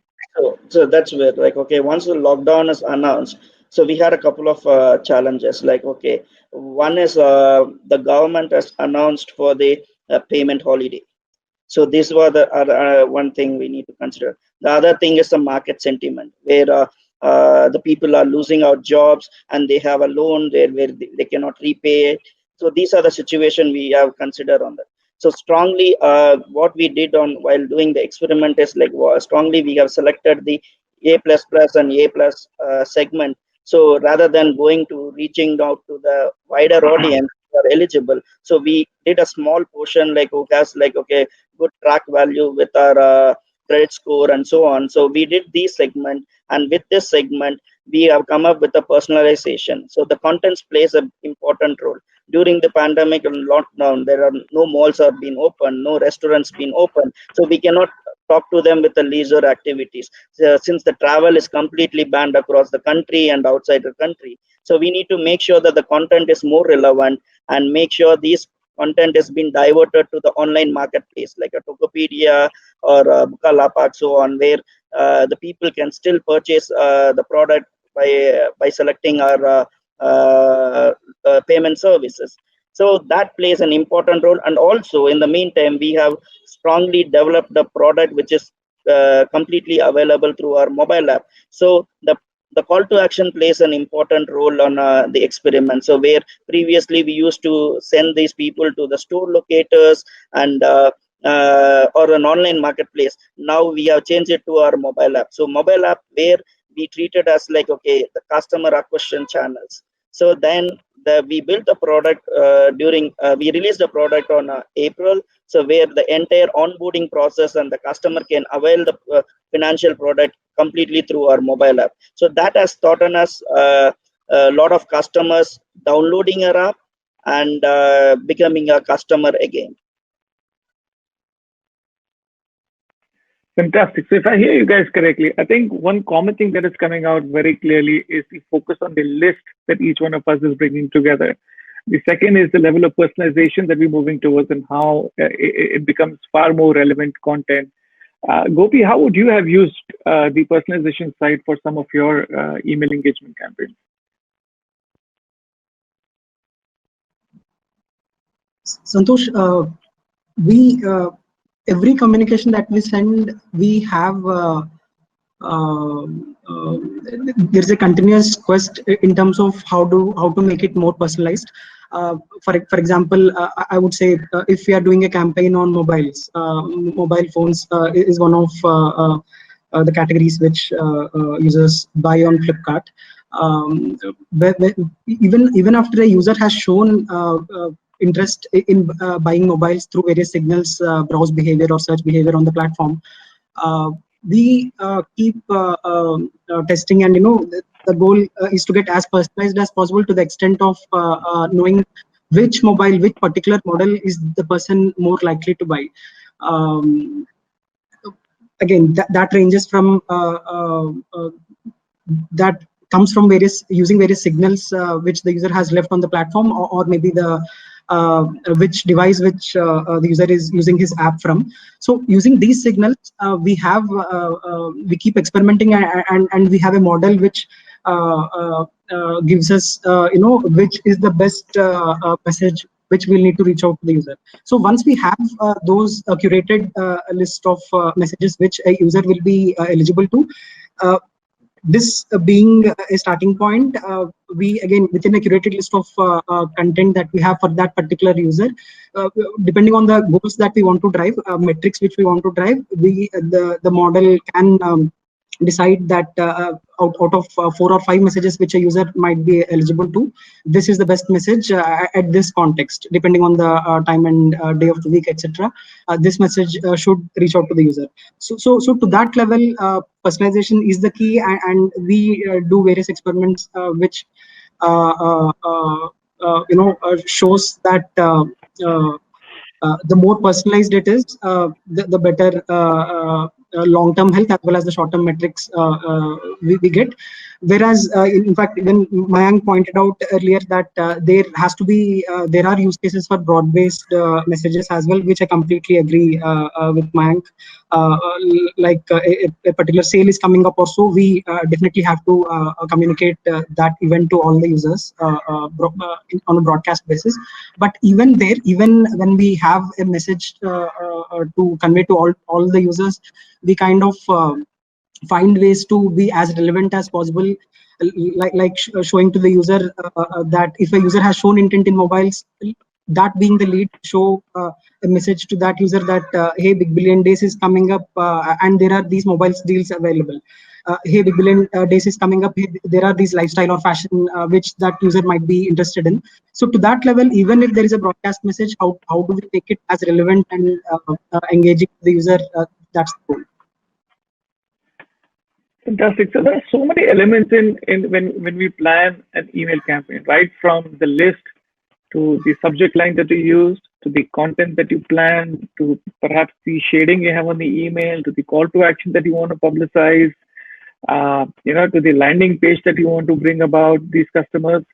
Given these 6 to 8 different options, what are some of the key factors that you consider while planning your experiment? I know we're talking about experiments, so there would be many. But if you were to choose top 3 or top 4 out of these, what would it be for you when you plan your next futuristic or have already done a campaign in the past as an experiment? What was the key measure for you, keeping these factors in mind? And how did you go about planning it? If there are any examples, I think our listeners would love to know about that. Okay.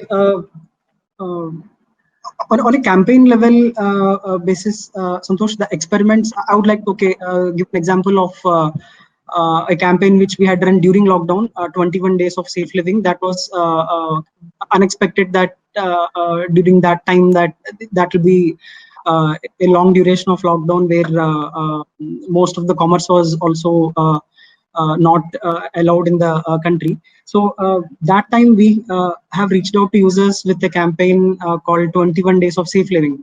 That has nothing to do with commerce. We reached out to users with some ideas where they can take a cue from and spend their day. Examples like take an hour off and listen to some old music, or why don't you learn a musical instrument, or etc. So in those lines, that campaign is that was again a very ad hoc campaign which we had come up with, and it did wonderfully well. In those lines, what we have learned during that campaign was that campaign again was very simple in nature. It did not have too many banners inside the email. It was very light and only 2 or 3 lines of message. But still, driven by the nature of the message, the interaction, the engagement has been quite good. We got good response on social media as well, not just in terms of clicks and opens, but that has been a good learning where we took the message and even after we opened up commerce, we did test multiple emails which are very simple, which are having maybe 1 or 2 banners inside the email.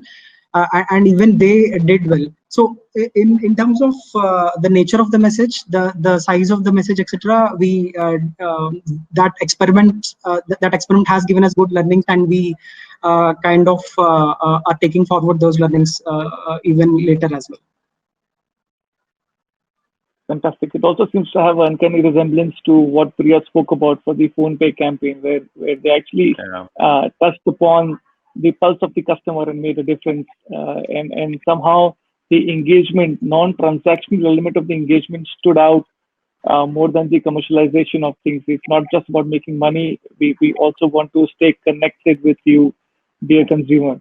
I think that's fantastic. Vivek, there's anything that stood out for you in any of your experiences here? See, that's what during the 6 month we did one of the experiment and trying out on the subject line. Okay, so we went with a shorter character limit to the longer character limit, and during the 3 months, and we have come to notice that the character limit above 60 has a better open rate and better open to click-through rate. So this is like, we thought like a shorter word, like even in the previous conversation, they were mentioning about the subject line with a shorter has a better open rate. But when we go with a better personalized subject line, even a longer character limit has helped us to drive open rate compared to the shorter text one. And not only the open rate, for that particular long tail subject lines, we have a better open to click through rate as well.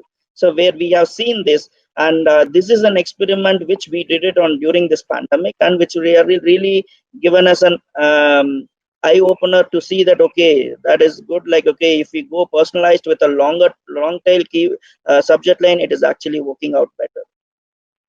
So when you plan this personalization, Vivek, was it more about the name personalization, the product personalization, the offer personalization? Did you try, prefixing or suffixing information over here?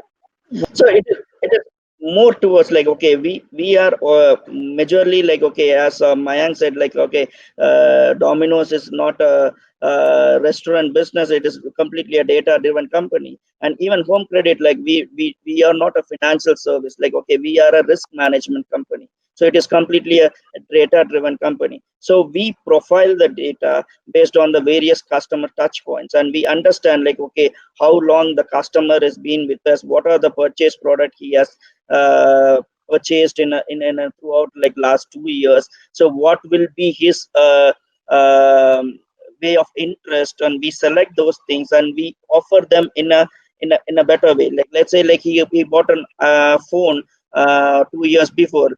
Then we will go with them like, okay, it is the right time to change your phone with 0% EMI with Home Credit. So we go with these personalized message, irrelevant like, okay, on subject line, definitely if the name is shorter, okay, Indonesian names are like, okay, too longer, and they don't even like, okay, that their name will be different and the calling name will be different. So that will be a challenge over here as well.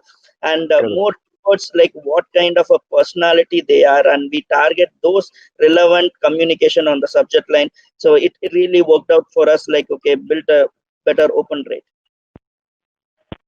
Fantastic. Mayank, you were saying something. I cut you earlier on the same topic. No, I was not saying anything. I was just, it was completely interesting to hear from an Indonesian peer about specifically with respect to the name. The name of being such a large 3-letter word, which normally most of would have, and they would have a different name, which is the calling name, which is not their name. So which would be something from their name which they create, and that becomes their nickname to be called. So people will refer them with that name. So their email name is different to what their the call name, and that's where it becomes difficult, which is he rightly pointed out. But the interesting point which I was hearing from him, that 60 character limit of personalized email which he was talking about sending, because we tried putting name in the email as an experiment. Failed. I mean, nothing happened. There was no result for me to take or quantify that it was a good campaign for me. But I was surprised to hear that the 60 character limit is something which worked. And I was just thinking from my perspective that even if you're watching the mobile on email on your mobile, the space is too less. So he would not read full. Is it one way? I mean, that's why I'm thinking it loud. Could this experiment be seen from this perspective, because it's longer and so the last point is more exciting and the story starts from the first. So it becomes like curiosity to see what's the full subject. They end up clicking it. It could be one of the pointer. I don't know what learnings Vivek would have got, but this is something interesting as a learning and a takeaway for me, and of course for many of the listeners.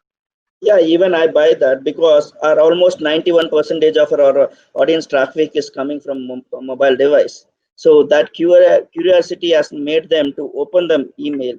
And the other thing is, like, not only the open rate is increased, the open to click through rate. Okay, so the relevant of the content is marrying with the email creative as well. So that has given them the opportunity. Even the CTR has been increased for us. This is interesting. I'll definitely try this. Another experiment which goes into my kitty to try. Gopi, any thoughts on this? Does long characters work for you as well? Yes, Santosh, we did debate that a lot. We experiment on that piece a lot.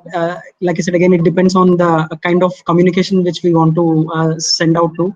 Certain cases, we see longer text works, but most of the cases these days, it is, I think, the time of being crisp and short. So we see good traction in messages where we use as less message as possible, as less content as possible, and also sometimes some part of the message is encrypted. Even that, for example, not disclosing the deal completely, but using XX in the numbers. So that kind of messages also need very good clicks. Santosh. Fantastic. So one market says long subject line works. One market says it could work. But Gopi, do you also see the same adoption on your mobile? I mean, would you agree that majority of your email traction is happening on mobile handheld device and not desktop? Or is it different? Absolutely, I agree. In fact, it is closer to what Vivek has said.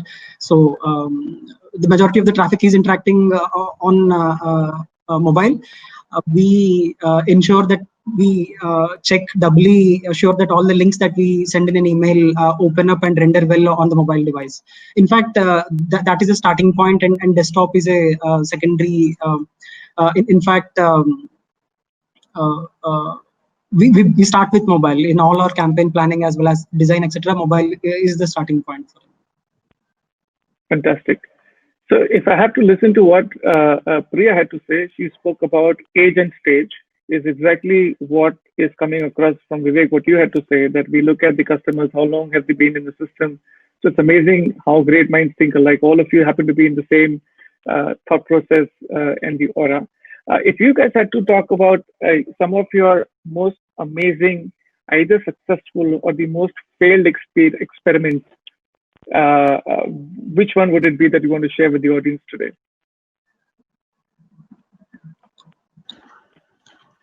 Okay.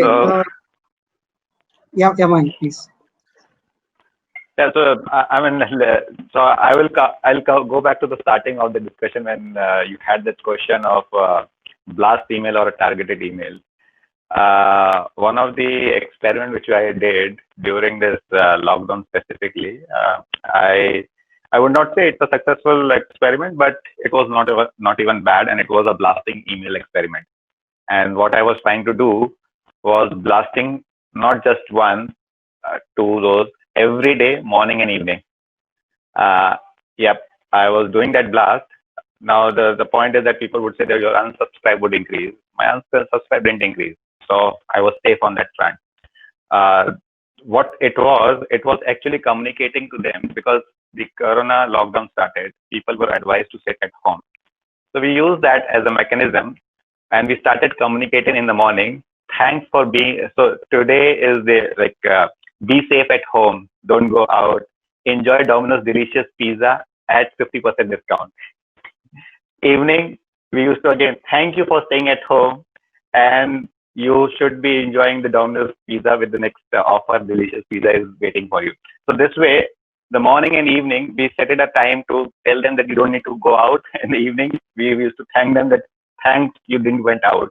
So that's the experiment which we tested. So, and I was blasting it. So my success on this was that my unsubscribe rate didn't went high.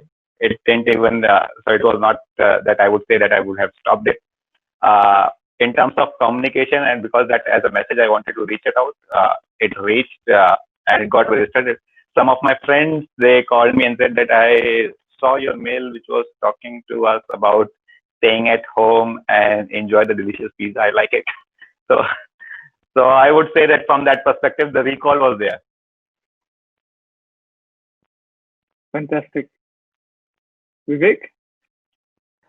Yeah, from our side, okay, we clearly said that the experiment which has taught us is like, okay, one is the subject line, which is an eye opener, and the next thing is like, okay, as we never used to schedule any time, perfect time for sending an email. So whenever we segment the data, the eligibility criteria is there. We used to draft, we used to push the emails, and we just look into the deliverability. But when you deep dive into the data, and when we see that this year, like first 6 months, where we see that actually like, okay, time range between 11:30 to 1 actually works for us, whereas open rate is increased and the click-through rate is increased. And the second one is Tuesday works for us. So which we never thought in that, okay, in our industry, like, okay, for this 6-month period, like, okay, for 6 months, every Tuesday, the open rate is like, okay, 2x compared to the other days. So that day it is better, and the time zone is like between like morning 11:30 to the like 1 p.m.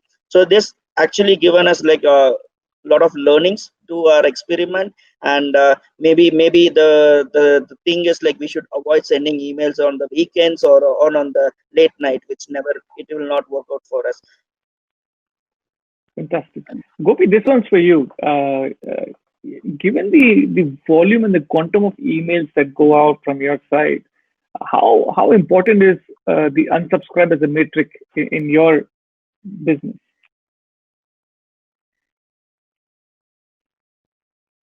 I think I lost you for a minute. Gopi, can you hear me?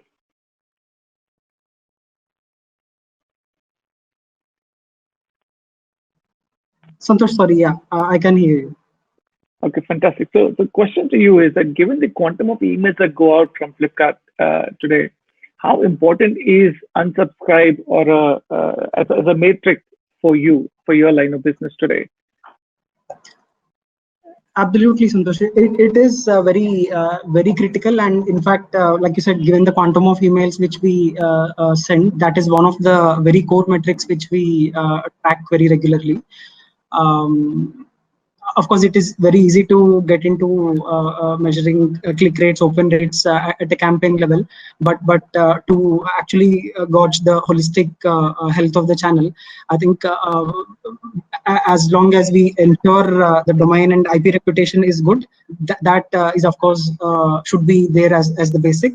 And then we think the most important thing to measure is unsubscribes as well, because unsubscribes will give us an indicator on two aspects, which is one on the quantum of emails that we send, and second, the relevance of the emails.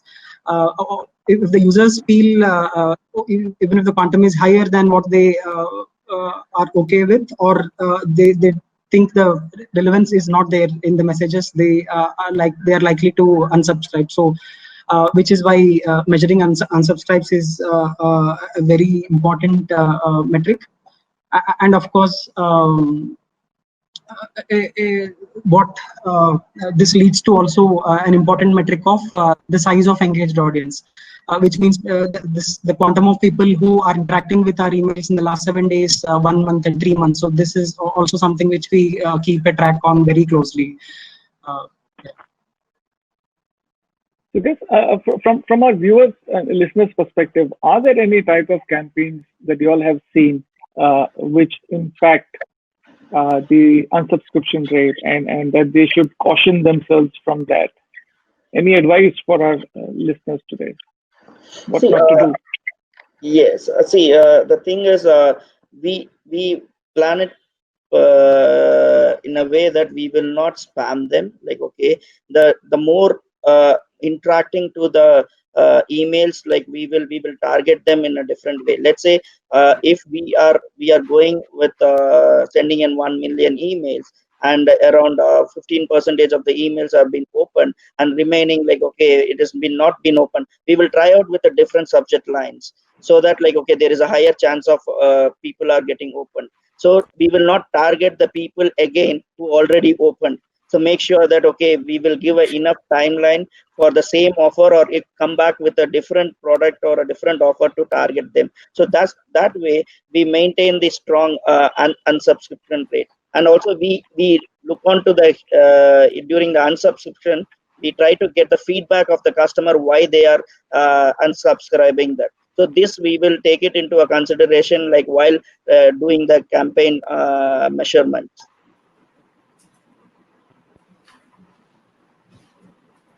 Wonderful. Excellent. Mayank, any thoughts on that? As I said, I mean, from the perspective of unsubscribe, I would say just do a small set of experiment and see how it works. Like I said, that I was bluffing, and so that's the risk you need to take. At the same point, then you need to also plan it out that if it is going south, then what do you need to do to bring them north? So that's the part of experiment. You have to try it out. Unsubscribe, I would say that it's not, people know that there is an unsubscription, but not everyone actually try to play with the unsubscription. At the end of the day, unless you are too much of annoying in terms of your communication and it's not making sense, only then people would end up and say that I would want to unsubscribe this brand. Otherwise, if the content is relevant and it is of their interest, they would not go for an unsubscription, and that unsubscription only happens for few set of customers who want to keep their inbox clean. So that percentage is low. So when the percentage is low, so it gives you an opportunity to do more experiments. Fantastic. My 2 cents on unsubscription is, I think for all the listeners, what we should do is keep a check on what is the average ticket size of my consumers today, and every single unsubscribe is an annual revenue loss. Therefore, if that is a checkpoint, then we need to be cautious about the ideal nudge strategy with the customers, which brings me back to the point that all our 6 speakers have spoken of: getting the list right, getting the relevance and personalization right, and getting the ideal nudge into perspective. The better you inbox, the quality of your content, the subject line, whether 60 or 45 characters, be relevant, bring the right personalization up front. It could be the name, it could be the offer. Experiment more, fail faster, improvise, and keep going ahead. It's been a fantastic learning curve from each one of you guys today. Thank you so much. Bala, I know I have a time check. And if you have any questions, I think the team is ready to take them on. Right. Absolutely. First of all, wonderful session this was. Thank you very much, Gopi, Mayank, Vivek. Very insightful. I mean, I guess we did see the best and the worst email experiments there. And Mike, I got to tell you, some of the messages that you said, I really want to go and have my pizza right now. Okay, that is that tempting now. All right. But before that, yes, we do have some of the questions. Santosh, again, how can I forget thanking you? Wonderful questions there. Really well done there. And we have some more questions, of course, waiting for these folks. One for Gopi.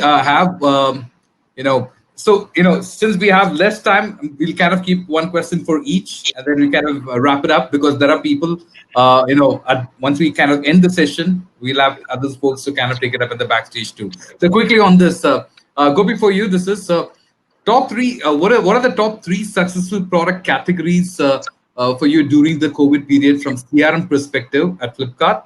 And what are the success metric opened and clicked, and also which channel works the best among email, SMS, push, website for Flipkart during the sale days?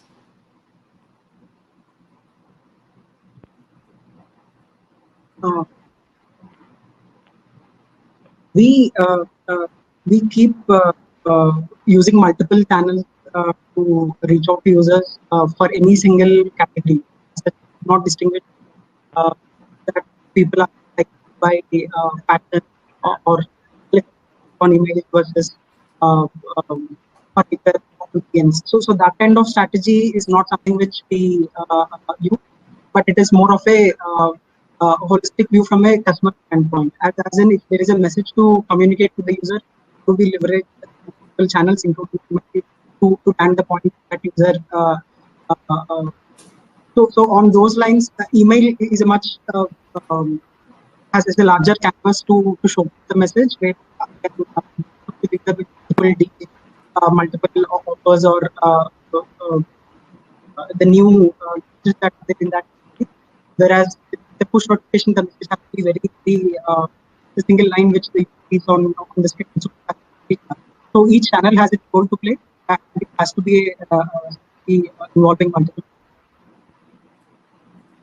Perfect. Your line was a little choppy there, but so much I understood that every channel has its own plus and minuses, and predominantly email did work the most, followed by push. Correct me if I'm wrong there. I kind of got that information. Now we got another question. Okay, just a minute. Okay, this maybe Vivek, Mayank, one of you guys could take it up. How can you maintain the quality of the list in commercial emailing when all the competitors have similar lists and send similar content? If you are the only one to the following good manners, doesn't seem to be making a difference. This is from Jose as a delivery manager. Want me to repeat the question? Yeah. Okay, so how can you maintain the quality of the list in commercial emailing when all the competitors have similar lists and send similar content? If you are the only one following good manners, doesn't seem to make a difference. No, I mean the list can be common. It depends on how you are going to use it, the way you are going to segment it, the way the communication you are going to make it. How are you going to make those communication more relevant? The kind of time you would be reaching them, approaching them. Are you making them part of a CLM program or a track? Would be completely different. It cannot be same with the competitor. The list being common does not mean that I mean you would have to think of that you being sane and other one is being exploiting would make an impact. If you are being sane into the market and they are doing the right practice, I think the customer is gonna love it, and he would not want to unsubscribe you, which was the question which we were discussing before. So the important aspect is that you don't need to worry about the competitor. You need to be focused on what you want to do. That's the important key. See, what if I want to add it to what Mayank said is that just an email ID is common. So the personal the data which we have is like will be different with the competitor. Like maybe my customer will be still following like Domino's Pizza also, but the data as personalization and the viewership of that particular data will be different for Domino's versus what we have home credit to offer. So when we are going more on the personalization to the customer, they're having the same email ID with the competitor or any other business doesn't matter. Yeah, absolutely. When they say two brands have the same list, well, that makes me question someone did a bad job there, right? So anyways, we do have some more questions, guys, but I think we already kind of showed the time much higher here. All right, but let's kind of wrap things up. But thank you very much, Gopi, Mayank, Vivek, and of course Santosh. Really appreciate your time today. Wonderful session. Okay, and this particular session again, guys, there's a lot of learning we kind of got from all the folks here, and I'm sure you guys are engaging. I see a lot of tweets and engagement that is actually happening in social media too. Really appreciate you kind of keep continuing that. There's a lot of prizes to be won there. So keep that particular thing going. And right now we'll wrap this particular session, come to the end note, and then we kind of go to the backstage and start taking up some of the questions there. So Mayank, Vivek, and Gopi, please stay back. People have a lot of questions. You can actually chat to them, or you can be on the table and talk to them and help them answering their questions. Right? Sure. Thank you very much, Santosh, once again. Really appreciate you guys. Thank you. Thank Bye-bye. you. Thank you, everyone. So guys, that brings to the end of the show today. Thank you all for joining us for the Love of Email conference powered by Netcore. For the Love of Email Conference is an initiative where we want to bring you meaningful content and insights on email marketing by bringing best marketing practitioners and email wizards on the dais, on the forum. As marketers, we take a lot of decisions by our gut feeling. What we see is that our gut feeling is going to get replaced by AI. AI will take a lot of predictable decisions on behalf of us. You, by your experience, might know your list. So you can say, okay, this is the best segment or this is the best content I want to send. But AI will take that decision away from you and can do that more accurately with your own help. Email marketing is also about storytelling. There's a lot of engagement we want to bring. There is a lot of conversations we want to bring. And hence it is not just possible to have AI run the show. There is a human element. There is a human emotion. We spoke about compassion, empathy in the emails, right? That cannot happen with AI. It has to happen with you putting the right copy, you putting the right emotions, the right intimacy in the emails. And hence what we see as a future is a platform or an email marketing which is AI driven, which has human emotions, and there is a harmony between the both. Lastly, you might want to check where you are, at what stage you are. Are you still doing batch and blast? Are you sending emails to everyone? Have you started segmenting your emails and there are great segments you have created? Have you started creating journeys? Have you started building automations? Or you have just started testing predictive email marketing? Based on the stage where you are, based on the maturity of you as email marketer, today's learnings would be helpful. So if you are at automation stage, I'm sure it's time for you to delve into cognitive email marketing program. So with that note, we hope that everyone stays healthy and safe, and we will bring you the next edition for the Love of Email Conference very soon. Do share the feedback with us on what is the next content you would like to hear from us, what is the next kind of practitioners you would like us to bring on board for you. And till then, stay safe once again, and we'll meet backstage for networking. Bala, over to you. Thank you very much, Tanish. Really appreciate those kind end note over there. I guess that was clearly kind of closing the note to have on the hype, how we kind of started.